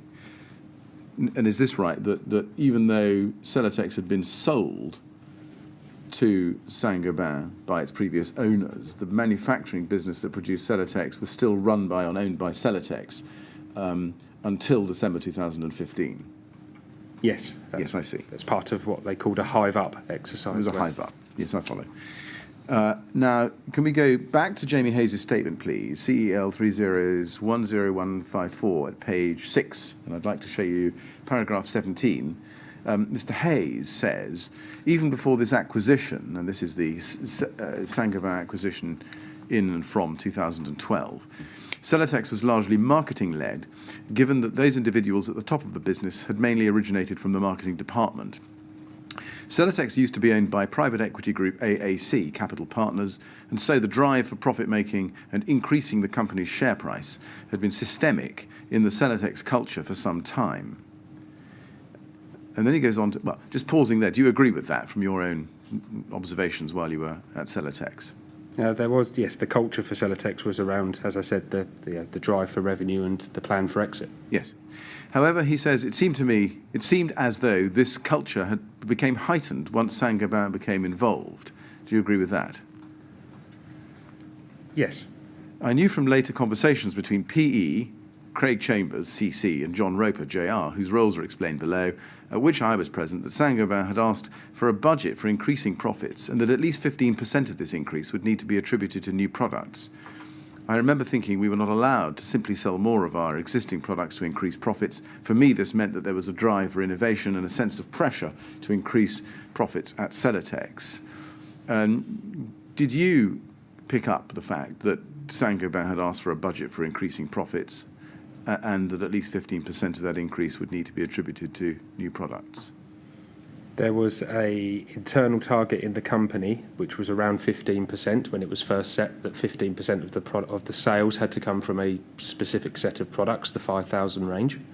The Saint-Gobain target, as I recall, was that as a global entity, they would like 20% of sales to come from products that had been launched within the last 5 years. Right. And looking at those last two sentences in Mr. Hayes' paragraph 15 there, do you agree with what he says in those sentences?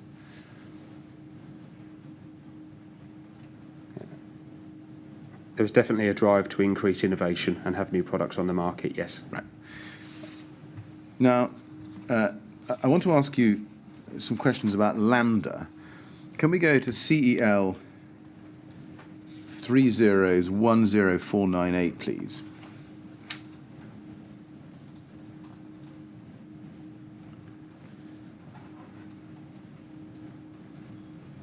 This is an email of the 22nd of July 2009 from Ian Parker to you and also to Rob Warren. It's clear from that at that time the lambda value that Celotex was aiming to maintain was 22, or 0.022. Do you remember that? I'm just trying to understand what product range this was for, sorry. Just from the date of 2000. From the dates, yes, and you can see that it's, perhaps this helps. The subject is Hipchen Lambda 22 rolling results, so it's whatever comes off the Hipchen product line. Yes, and multiple products came off of the Hipchen line, so... Yes. And what Mr. Parker, who's the quality manager, says is that there's a data set, the BBA result put into a data set. The effect is that if we use this number with only the lowest capitalized result per day, we would be outside declared values at 22.11 due to the increase in standard deviation and the small sample size. This would improve over time as the numbers of tests increase. If we put the number into the data set, which contains all the data between 19.4 and 20.4 results, we are within declared result at 21.96. And then he says, the obvious problem is that the BBA result is a lot higher than our figures since we filter out the high results. This will be picked up by the BBA since we have verified our equipment to theirs and the number does look out of place. Did you think it was acceptable practice to filter out the high results? No, I don't think it was acceptable. I think this has come from a program of testing which has been put into place by the business. And I believe I'm included in this email because I had a responsibility to be the go-between in getting BBA certification. Right. So you accept that it wasn't acceptable practice? It wasn't acceptable, no. No. Thank you. And going on, he says, out of interest, our true declared lambda for July, all data unfiltered, is 22.76 against our selected 21.96.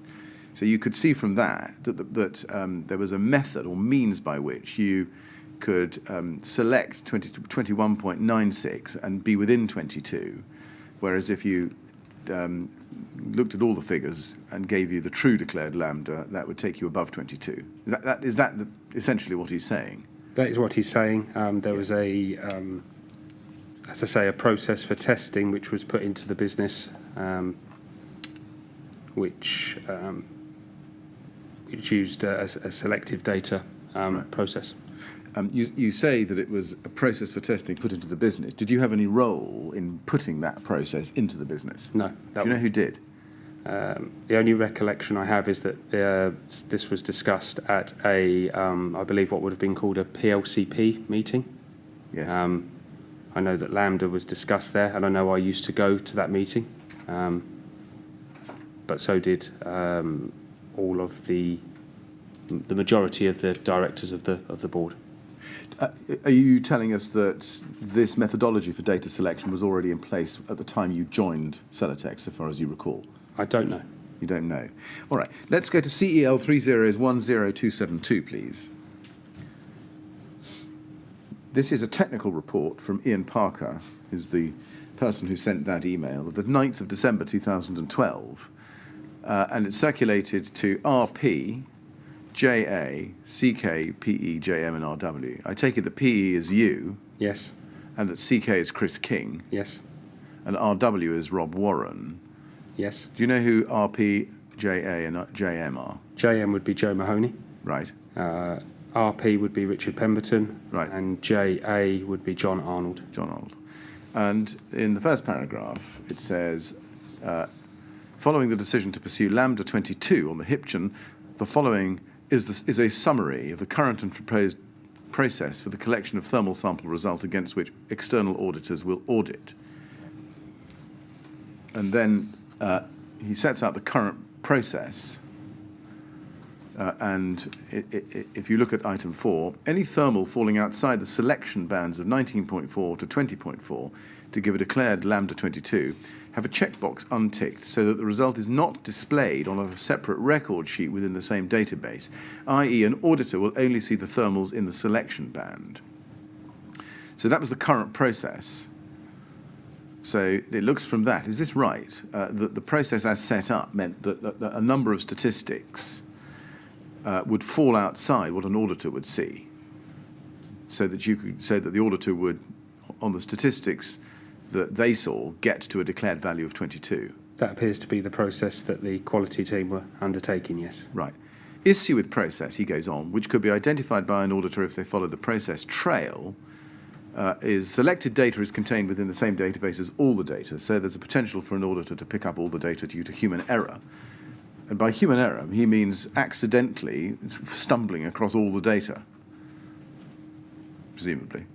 Yes. It wouldn't be a mistake. It would actually be a serendipitous discovery. Sorry, can you say that? Yeah, last it'd be part? good. It'd be down to good luck that the auditor found through this so-called human error all the data. That's how it reads, yes. Yeah. B, the daily records contain all the results, which, if they were audited, would highlight the fact extra thermal samples are not in the selected, in quotes, database. And then the thermal machine data are automatically saved. So what he's identifying here is that there are 3 particular methods by which an auditor could pick up all the data if they followed the process trail. And then he goes on, this results in the logistic issue of having to manage the data to avoid an auditor finding evidence that thermals are selected to give lambda 22 rather than recording the results regardless of their value. Now, just pausing there, do you accept that that makes it clear to all of those persons receiving this technical report that Celotex were actively seeking to conceal this practice, this methodology from auditors? Yes. And would the auditors in question, at least in this instance, be the BBA? That's my understanding, yes. And he goes on to say, with around 100 samples per month and a failure rate of 40 to 50%, this represents a high degree of data management and manipulation, which is all down to human interaction to make decisions on what to keep or reject. From that, although you might have thought data management was acceptable, did you realise that manipulation wasn't? I don't recall seeing the word manipulation, and with the other people that were on the report of being in senior management stroke director positions. Right. By the words high degree of data management and manipulation, did you read that as fiddling the figures? But I believe, from what I was told, what the company were looking to do was interpret the standard for selecting data. But that's not what he's saying, is it?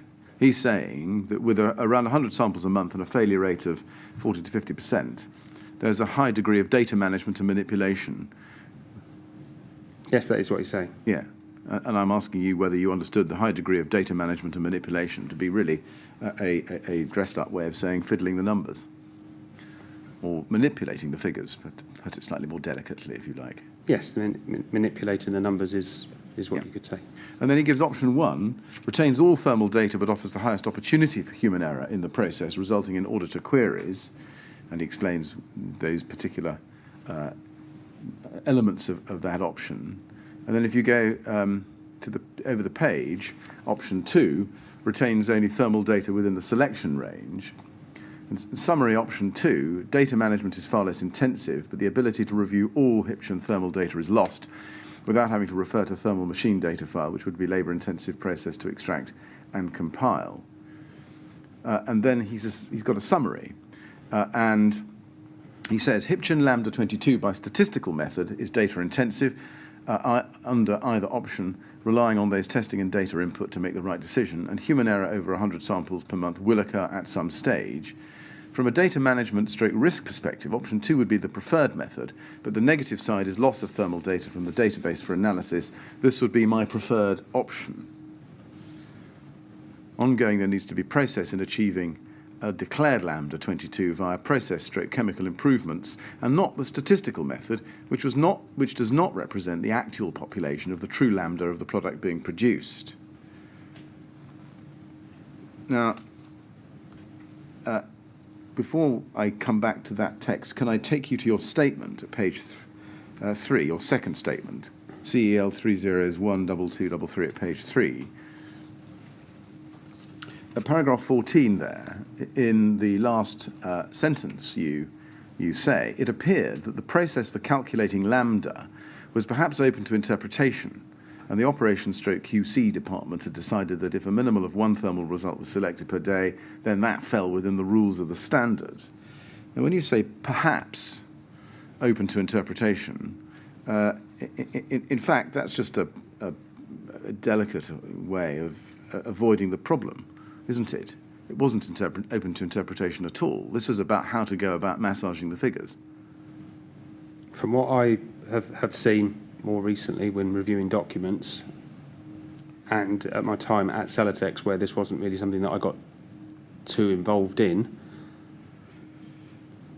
being open, the process for being able to test 1 sample per day was something that the business felt was acceptable within the standard. Yeah. But that's not about the process being open to interpretation. It's the process being open to abuse. Yes, it could be argued that way. I think that was for others to decide whether that was what they wanted to do in running their business. Yeah. Is it right that in effect, Celotex had adopted a practice of obtaining multiple data points for Lambda, and then simply selecting the most favourable, or narrowing the data down so that what was selected would produce 22 or thereabouts? I don't know exactly how it was done. Well, going back to the document we were just on, the 9th of December 2009 technical report, please. We could just go back to that, where we've seen the summary, as I've read to you. The reality wasn't it, that as Mr. Parker pointed out to you, Celotex needed a process to improve Lambda to 22 through process and chemical improvements, and not by what he called the statistical method, which he said does not represent the actual population of the true Lambda of the product being produced. Now, that's what he said. You must have realised that this approach involved essentially lying with statistics. I don't think at the time I really gave the document because of who else was on the document and people that were making the decisions and my limited time in the business at that time. I don't think I would have been really making any thoughts or any decisions on that. No, you may not have been making any decisions about it. I haven't asked you about that, Mr. Evans. What I'm really interested in is what you thought at the time. Did you not have any concerns at all about the legitimacy of the approach that was then being adopted, namely the statistical method as opposed to the process/chemical improvements approach? I don't recall having any concerns about it, mainly because it was for others to make that decision. It may have been for others to make that decision, but did you not think at the time that this was a dishonest approach? I don't recall thinking anything at the time of what the approach was. If we go to paragraph 15 of your second statement, please. You say there, in the middle of that paragraph, I had no reason to doubt the recommendation from the Operations/QC department and simply treated the matter as having been finally resolved at the very highest level as the approach that the company was going to take. I don't believe any external view or opinion was sought on this, and from then on the application of selective data in respect of lambda value was followed. How could you possibly not have had any doubts about the recommendation given the technical report that we've just seen? Again, probably didn't give that report that much attention on the basis that I was just one of 7 people to have received that report, and that would have been something for operations, quality control and the board to ultimately decide what they were going to do. Now, if we go to page page 4 of your statement, paragraph 18, this is your second statement, you say there, in relation to lambda, that you had very little, if anything, to do with lambda data collection. That's what you say. Yes. And you say in the third line, I never recall lambda being a major talking point up until an MAG meeting, sometime, I believe, in 2013/14, the details of which formed part of my disciplinary pack of documents. Just pausing there, is it right that you were disciplined over the lambda issue? There was a disciplinary process, yes. Over the lambda issue? Yes. And you were subject to disciplinary action in respect of the lambda issue? Yes. Yeah. Craig Chambers, who took over from Richard Pemberton as managing director, was present at this meeting. I recall Joe Mahoney gave a presentation about the company getting close to not being able to declare its lambdas. The presentation inevitably referred openly to the manner in which the lambda values were being selected at the time, and again, so far as I can remember, nobody at the meeting challenged the approach being taken. Did that surprise you at the time? You've been in the company now a number of years. Did it surprise you that even the MAG were not challenging the approach being taken in relation to lambda values? No, I believe that the MAG team were of the view that as long as one result per day was taken, then that was within the rules of the standard. That would have been the thinking of the MAG team. Even though all the other results of the day would have pointed to a lambda being something different? I can't remember every slide on the presentation, but I'm not sure how much of the detail that went into. Right. Does the fact that the MAG, even in 2013/14, accepted what you say about the lambdas here and the method of going about collecting the data and presenting it, tell us something about the business culture within Celotex at that time?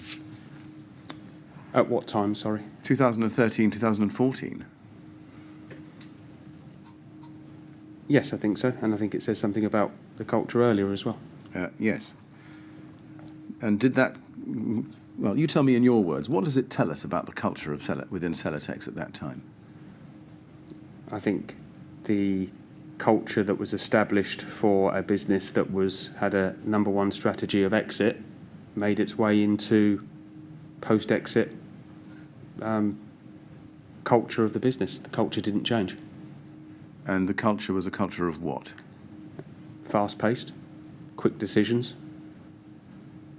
Fast-paced, quick decisions. Can you enlighten us a little bit further?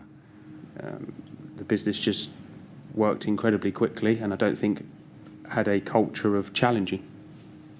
Not a culture of challenging. Challenging what? Challenging each other, challenging decisions that were being made. I think too many people were left to just do their job, and that's ultimately, I believe, what the part of the culture of Celotex was. Challenging the honesty and good faith of those decisions. Would you include that? Challenging the reasoning behind them, yes. Challenging their honesty, Mr. Evans? You could say honesty, yes. Yes. Did that culture of not challenging the dishonesty of decisions ever change during your time there?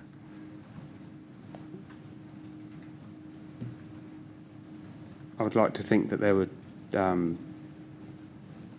that I didn't make decisions like that, no. Well, we'll come to that. But did the culture of not challenging the dishonesty of decision-making ever changed during your time?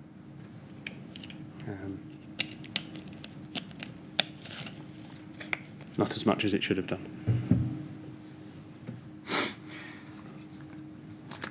Let's turn to FR 5000. Can we go, please, to MAX 50216?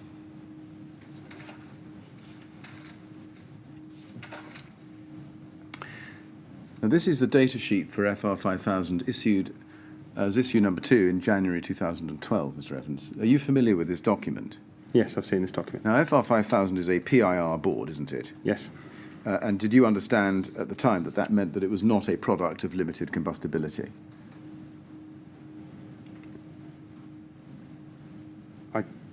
I didn't get too involved with that language of limited combustibility, but yes, I would have been aware that it wasn't limited combustibility. Right. When you say I didn't get too involved with that language of limited combustibility, what do you mean?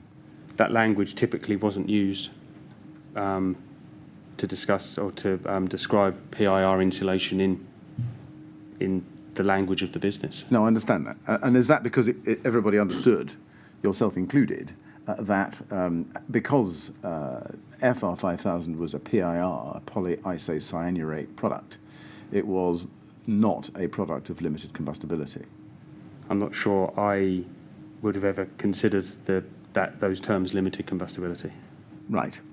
If you look at this data sheet, you can see about halfway down the page there is a set of bullet points, 6 bullet points, and the 4th bullet point says, has Class 0 fire performance throughout the entire product in accordance with BS 476. When you became familiar with this document, did you note those words there? That statement is something that I can't remember when that was introduced into the 5000 range, but yes, is a statement I'm familiar with. Right. What does it mean? What does Class 0 fire performance throughout the entire product mean? So this was something, I can't remember the date, that Celotex had passed the Class O test. The 5000 range competed with the Cooltherm range of products, the K range. And there was an observation in Kingspan's marketing literature that when they discussed Class O, there was a disclaimer that said it talked about the foam core only. And as Celotex's products were produced with the facers on the product, we tested the product with the facers on, and therefore that set of words was put together in our marketing material. You tested the product with the facers on. Did you test it separately without the facers under Class? Don't know. Under 476? Not that I'm aware of. What did you understand the significance of FR 5000 having Class 0? Typically, Class 0, would have been a term that we knew was used within the specification world for insulation, something that our competitor Kingspan had in their range. And therefore, when we were launching the 5000 range, we wanted to have a product that competed with Kingspan. Yes. What does Class 0 mean? If I'm a contractor picking up your data sheet, what am I supposed to take from the fact that it has Class 0 fire performance? Technically, it means it's passed Part 6 and Part 7 of BS 476. I'm not sure what it would have meant to a contractor. I think it would have meant something to more of a specification world, architects. What did you think it would have meant? Just that it had a higher level of thermal performance of fire performance compared to standard PIR, which only had Class 1. And what did you understand that would signify to an architect or a contractor or anybody who had occasion to look at this document? That Celotex had a product in its range that on Class O performance competed with Cooltherm. All right, let me try one more time. What does Class 0 allow one to do with the product?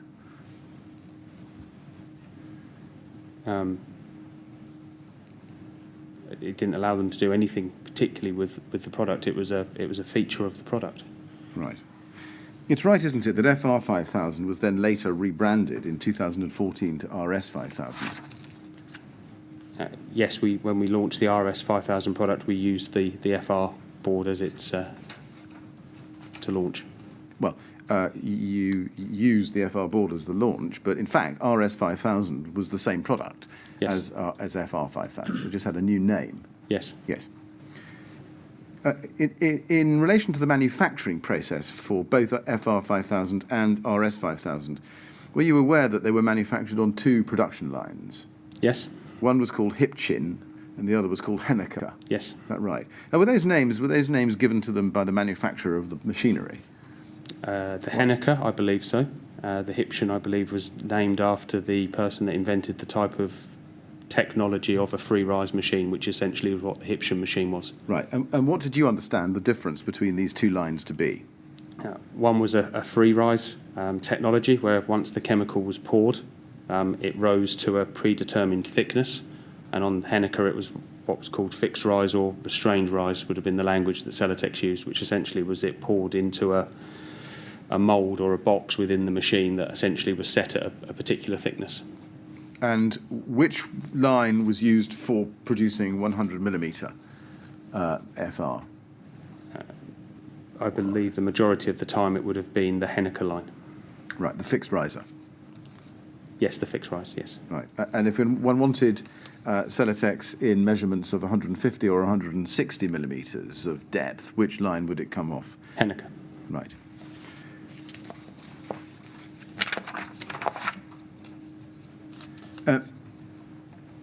Can I ask you to look at CEL 409889, please?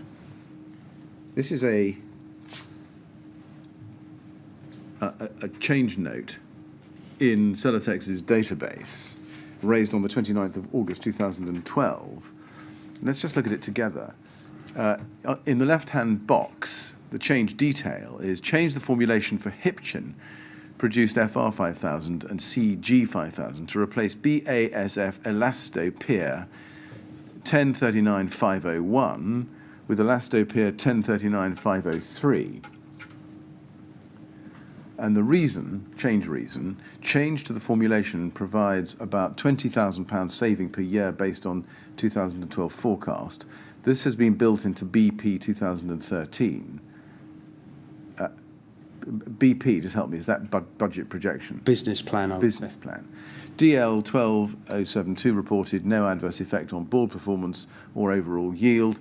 Any remaining 1039501 stock will be used on the Henneke line. As agreed at PLCP PDI, no external testing will be carried out. And the review notes show, with a variety of dates, that one of the reviewers was you, Paul Evans, looks like 30th of August 2012. Yes. Yes. Why were you in particular, as product manager, as I think you were at that time, asked to sign off on this change note? There was lots of change notes raised in the business, and directors as well as other people in the business would have the opportunity to approve or to comment. What, if any, consideration was given to the effect of this change in polyol on fire performance of FR5000? None by myself, because the decisions on chemical and formulation changes would have been decided by the operational quality and kind of chemist teams in the business. Can we go to CEL 409516, please, and go to page 2 within that email chain?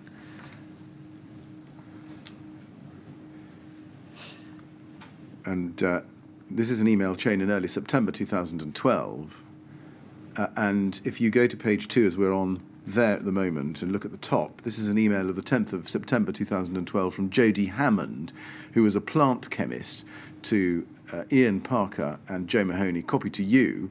And the subject was a reminder change note, number 486. Ian, we are not intending to do any external testing, as I'm sure the BBA would require. And this was discussed and agreed at the PLCP PDI meeting. Just pausing there, PLCP was Product Life Cycle and Planning. Correct, yes. And PDI was Product Development and Innovation. Yes. They're both committees, aren't they? Yes, they are the same, though. They're not two different meetings. Oh, they're the same, right. Yeah. And she goes on, you can ask Joe to confirm, but my understanding is that we haven't intended to make the change to the quality plan.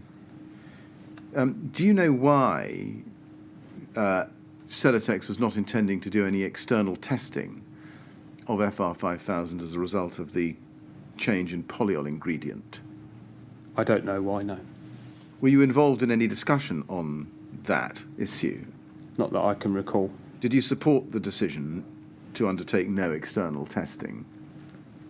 I would have supported a decision if it came from an operational QC team that there was no reason to send the information into the quality plan.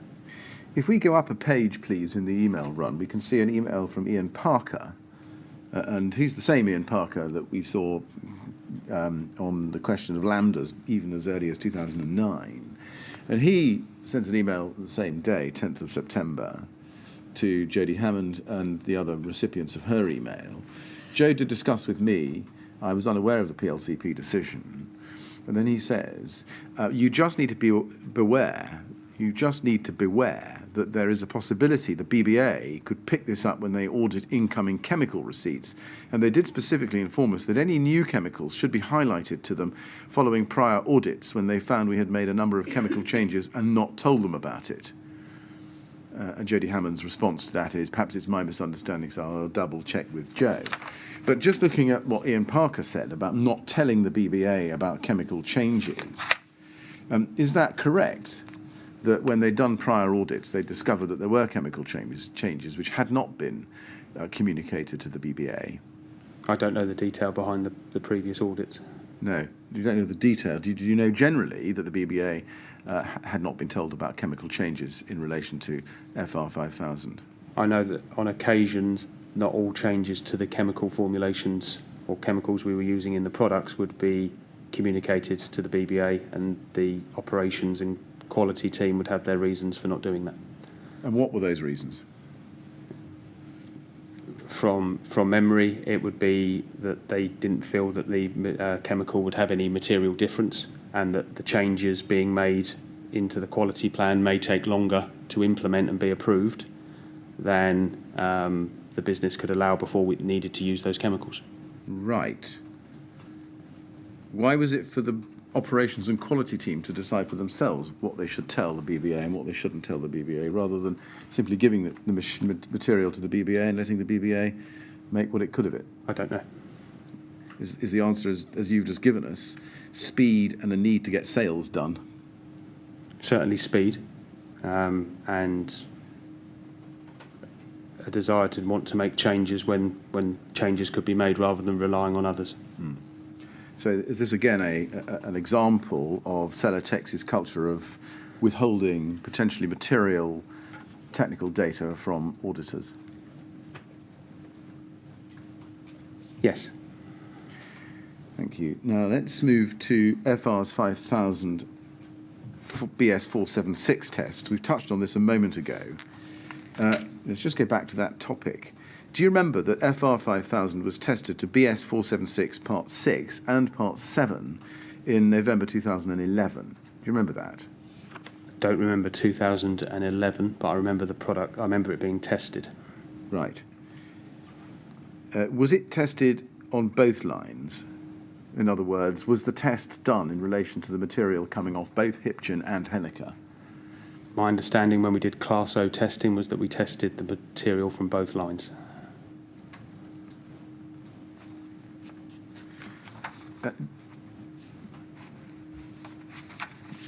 Did you know whether that test was repeated at any later stage?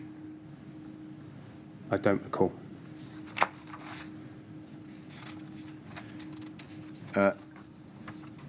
Is it right that you never did a test on the core of 5000? FR 5000? Class O test? Yes. Just on the core only, no. No. Did you know that you had done a core test, a part, a BS 476, Part 6 and 7 test in relation to the core of FR 4000 in 2008? Did you know that? No, not that I recall sat here today, no. No, all right. So you can't help us. Can you explain the reasons why Celotex decided to test the core only of FR 4000? No. Right.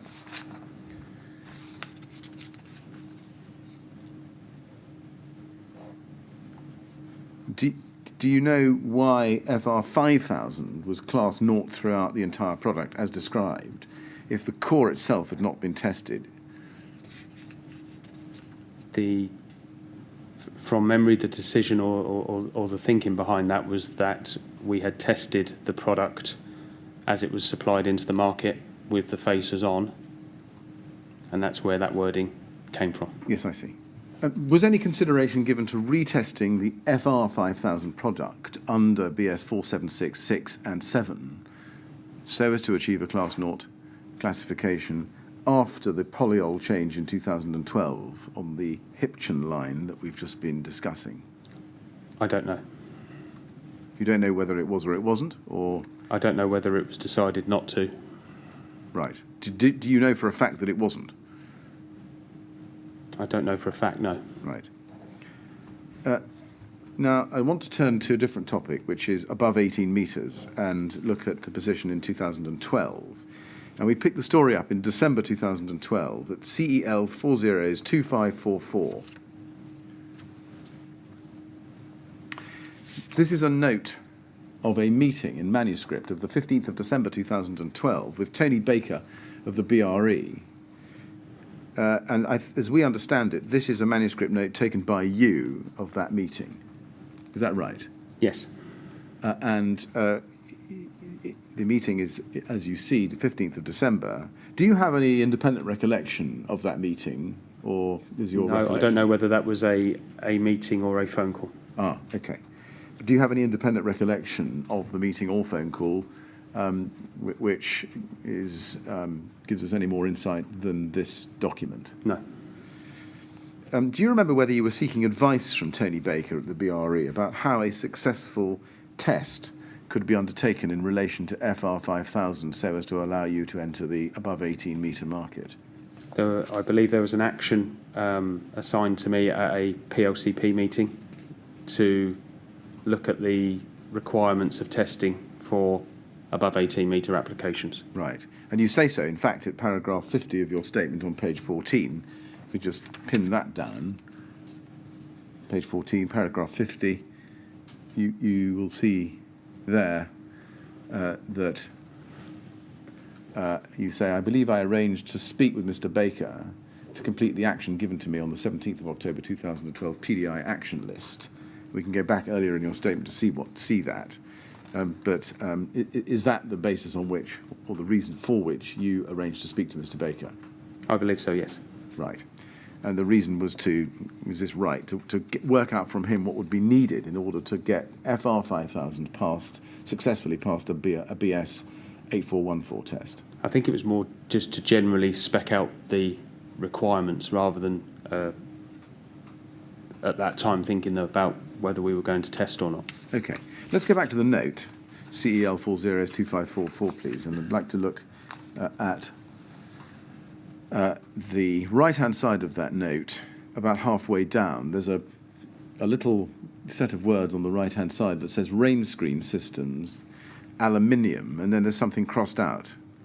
Do you know what was, or can you remember what was crossed out there?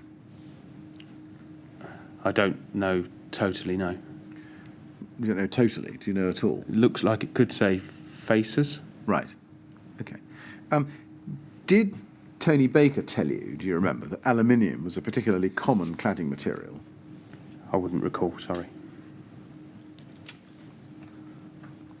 Now, if we go to the second page of this document, you say there, at the very top of the page, BS 8414 is simply a fire something methodology with a result. What's the something? Can you help? No, I can't. I'm sorry, I can't understand what I've written underneath that. No. Well, underneath... Oh, I see, underneath the squiggle. Yes. No, all right. Did Mr. Baker tell you that whatever's underneath the squiggle, that BS 8414 is simply a fire methodology with a result? I don't know whether they were Mr. Baker's exact words or whether I've scribbled those down based on what he's told me. Right. Did he explain to you that the classification under BR135 applied to the system as tested? In other words, it was a system test rather than the component parts of that test. I don't recall what he would have said in regard to that on that call or meeting. Right. We can see that you've noted down just under the reference to BS8414, BR135 Annex A, Annex B, with a linking paragraph. Past criteria stipulated Part 1 of BS8414, Part 2 of BS8414. So did you understand from that that the test was the 8414 test and the criteria for passing were set out in BR135, Annexes A and B? I think I'm getting the information, whether I understood it at the time or I'm just getting the information from Tony, I don't know. Right. And you say underneath that, third edition in January 2013 will combine the Annex A and B. So it looks from that at this stage, December 2013, Annexes A and B were something that you were alive to. I wouldn't say alive to. I think I've been asked to carry out a task and I've made a phone call to somebody at the BRE and they've given me information which I've written down. Right. And then underneath that, about halfway down the page, it says, Tony Baker, keep a watch on any potential partners. You see that? Yes, Was that advice he gave you, do you think? I believe so. Or was that you'd asked him to keep an eye out for you for any potential partners? I don't think I would have asked Tony. Tony might have keep an eye on whether he's having separate calls with people that are also looking to do testing, and there could be partnership opportunities. I see. So you were looking to Tony Baker to be, as it were, a broker, to broker a partnership relationship with other people who wanted to test. I wouldn't say a broker relationship. I would say if Tony knew that someone else was looking to do a test rig that was from the non-insulation market, then there could be an opportunity for the two companies to combine. And what would be the point of these potential partnerships?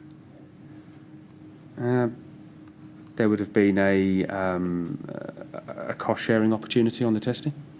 There could have been an opportunity for people to both want to be testing and being in the above 18 market. And did you understand that that was because it might be difficult for FR5000 to pass an 8414 test without a robust external cladding? No, I don't believe that was any part of the conversation. I think we're just literally getting some very early stage scoping of the requirements for above 18 metre testing. Did Mr. Baker discuss Kingspan's testing to BS8414 with you at that time? I don't believe so, I don't recall. Now, it's right, isn't it, that from the summer of 2012, so 6 months or so before this meeting, Celotex had started to keep a spreadsheet of lost opportunities. Is that right? That's right. And was that business that had been lost through not having a product which could be used above 18 metres?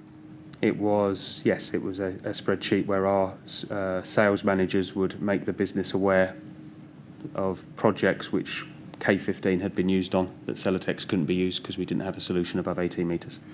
If we go to CEL 8573, CEL 408573, please. This is a spreadsheet. If we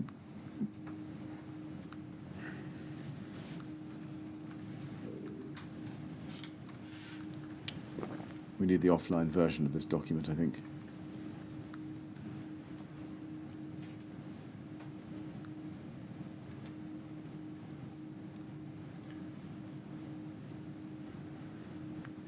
It's just coming up. This is a spreadsheet called Above 18 Metre Lost Opportunities. I'm just casting your eye down it. Is it a familiar document to you? Yeah, I recall the document being introduced, yes. Being introduced. Who introduced it? Can't totally recall. I believe I may have kept the information that came through from the area sales manager. Right, I see. So do you think it was you who compiled this document? I can't be 100% All right. certain.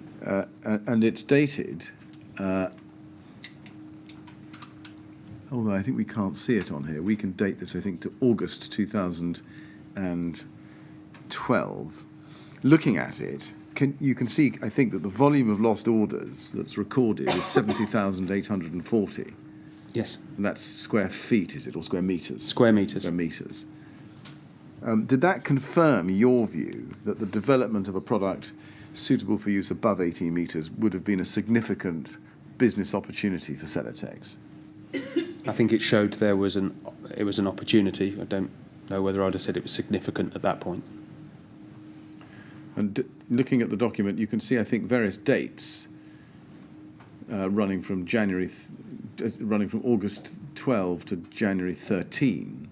Was this a document that was, as it were, a living document that you updated when you got information from the ASM, which you then input? Yes. Right.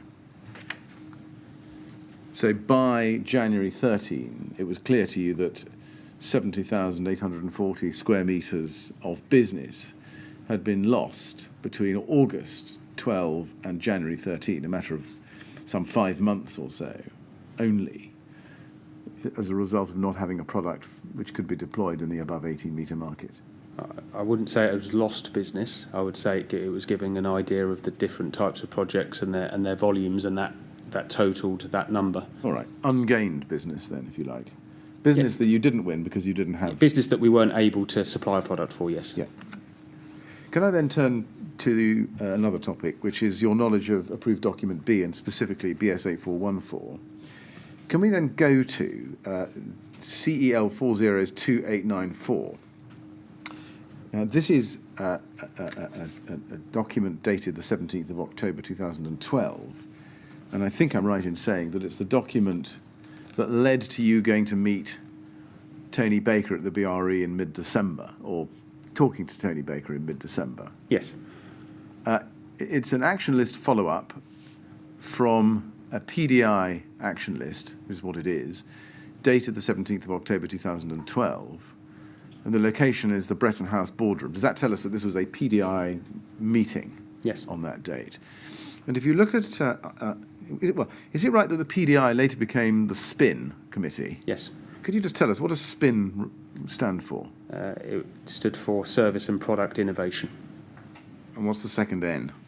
I think innovation was just... Oh, I see. Yeah, I-double-N for innovation. Right. Right. Does the use of the word SPIN as an acronym tell us anything about the Celotex culture? No. Right. Easy to deny, but actually it rather does, doesn't it? The idea behind the SPIN was the SPIN meeting being formed is that we wanted to change how some of the product launch processes were happening. Once Saint-Gobain owned the company, and we looked at putting a name to it, and we wanted to include services in there as well as products, which is why services led at the start of SPIN. Right.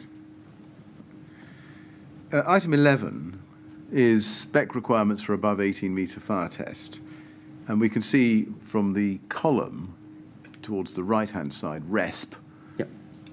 PE. Is that responsibility Paul Evans? Yes. And in your statement, you say it, and I don't think you need to go to it, it's paragraph 48 on page 14, that you can't remember being tasked with this. Do you recall whether you did any research into the testing requirements for above 18 metres? Not that I recall.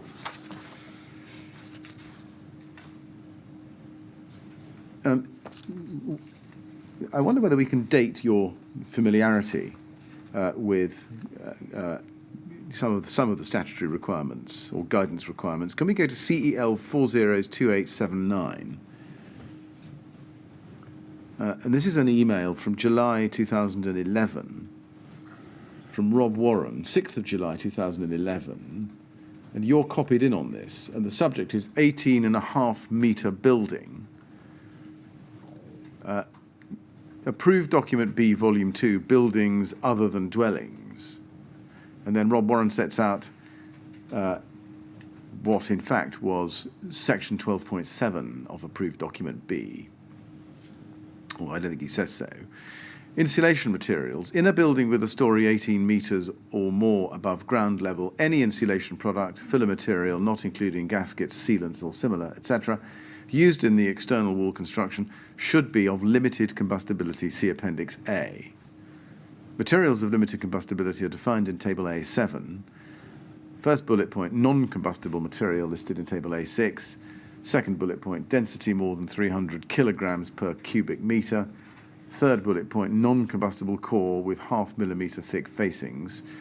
Class 0 is defined in the bold internal lining materials section only.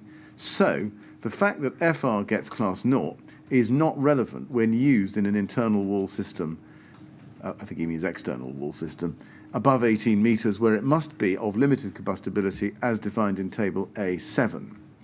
Now, when you got that email in the summer of 2011, did you read it? I don't recall. You don't recall. Can we take it, though, from this document that you were aware of at least these requirements in approved document B?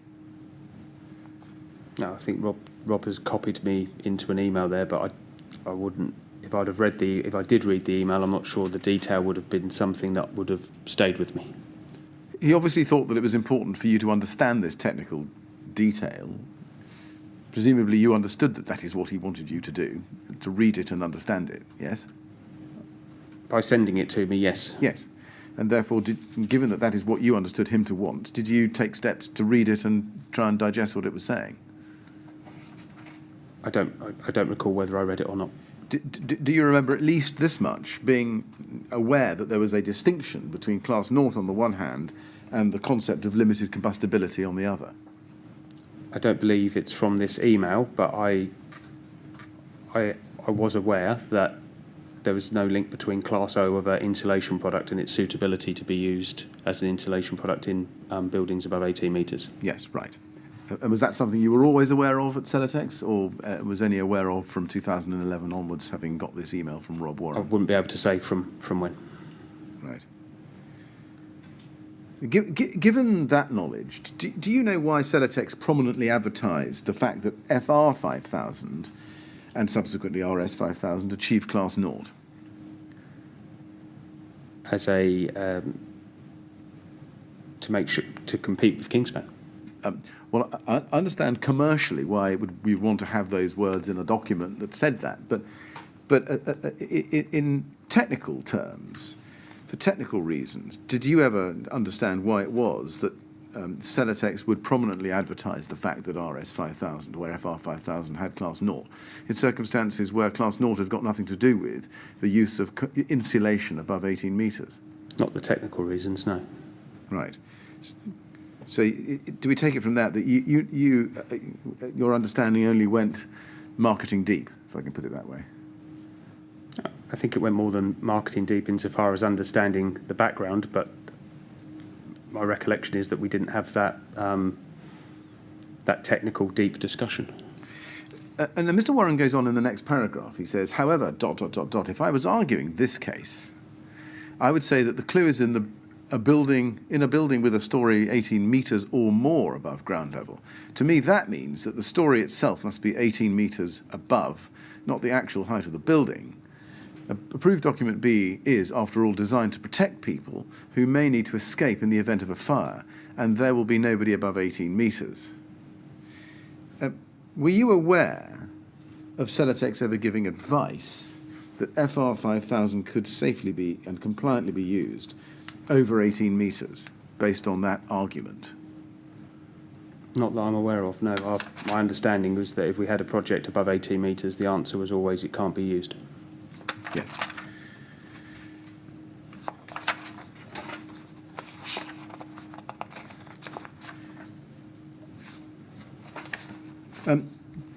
Can we go to CEL 401196, please?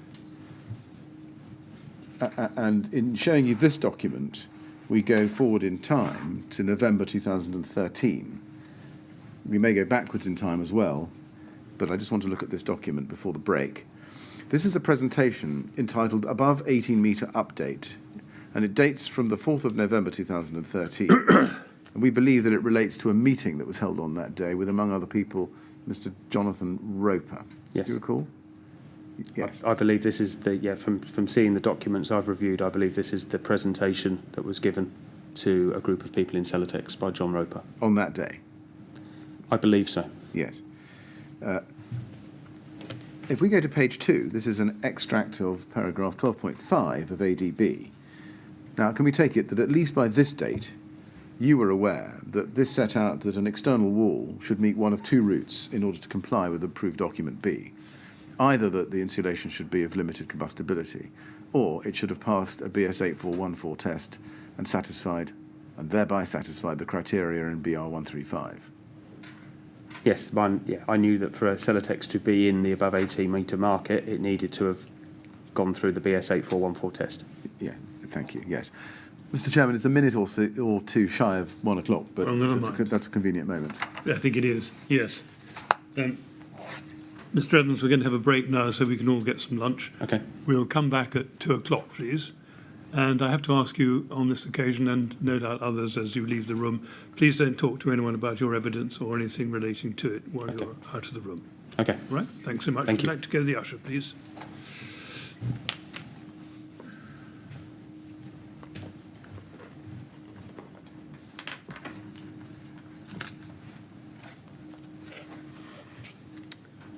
Thank you. 2 o'clock, please.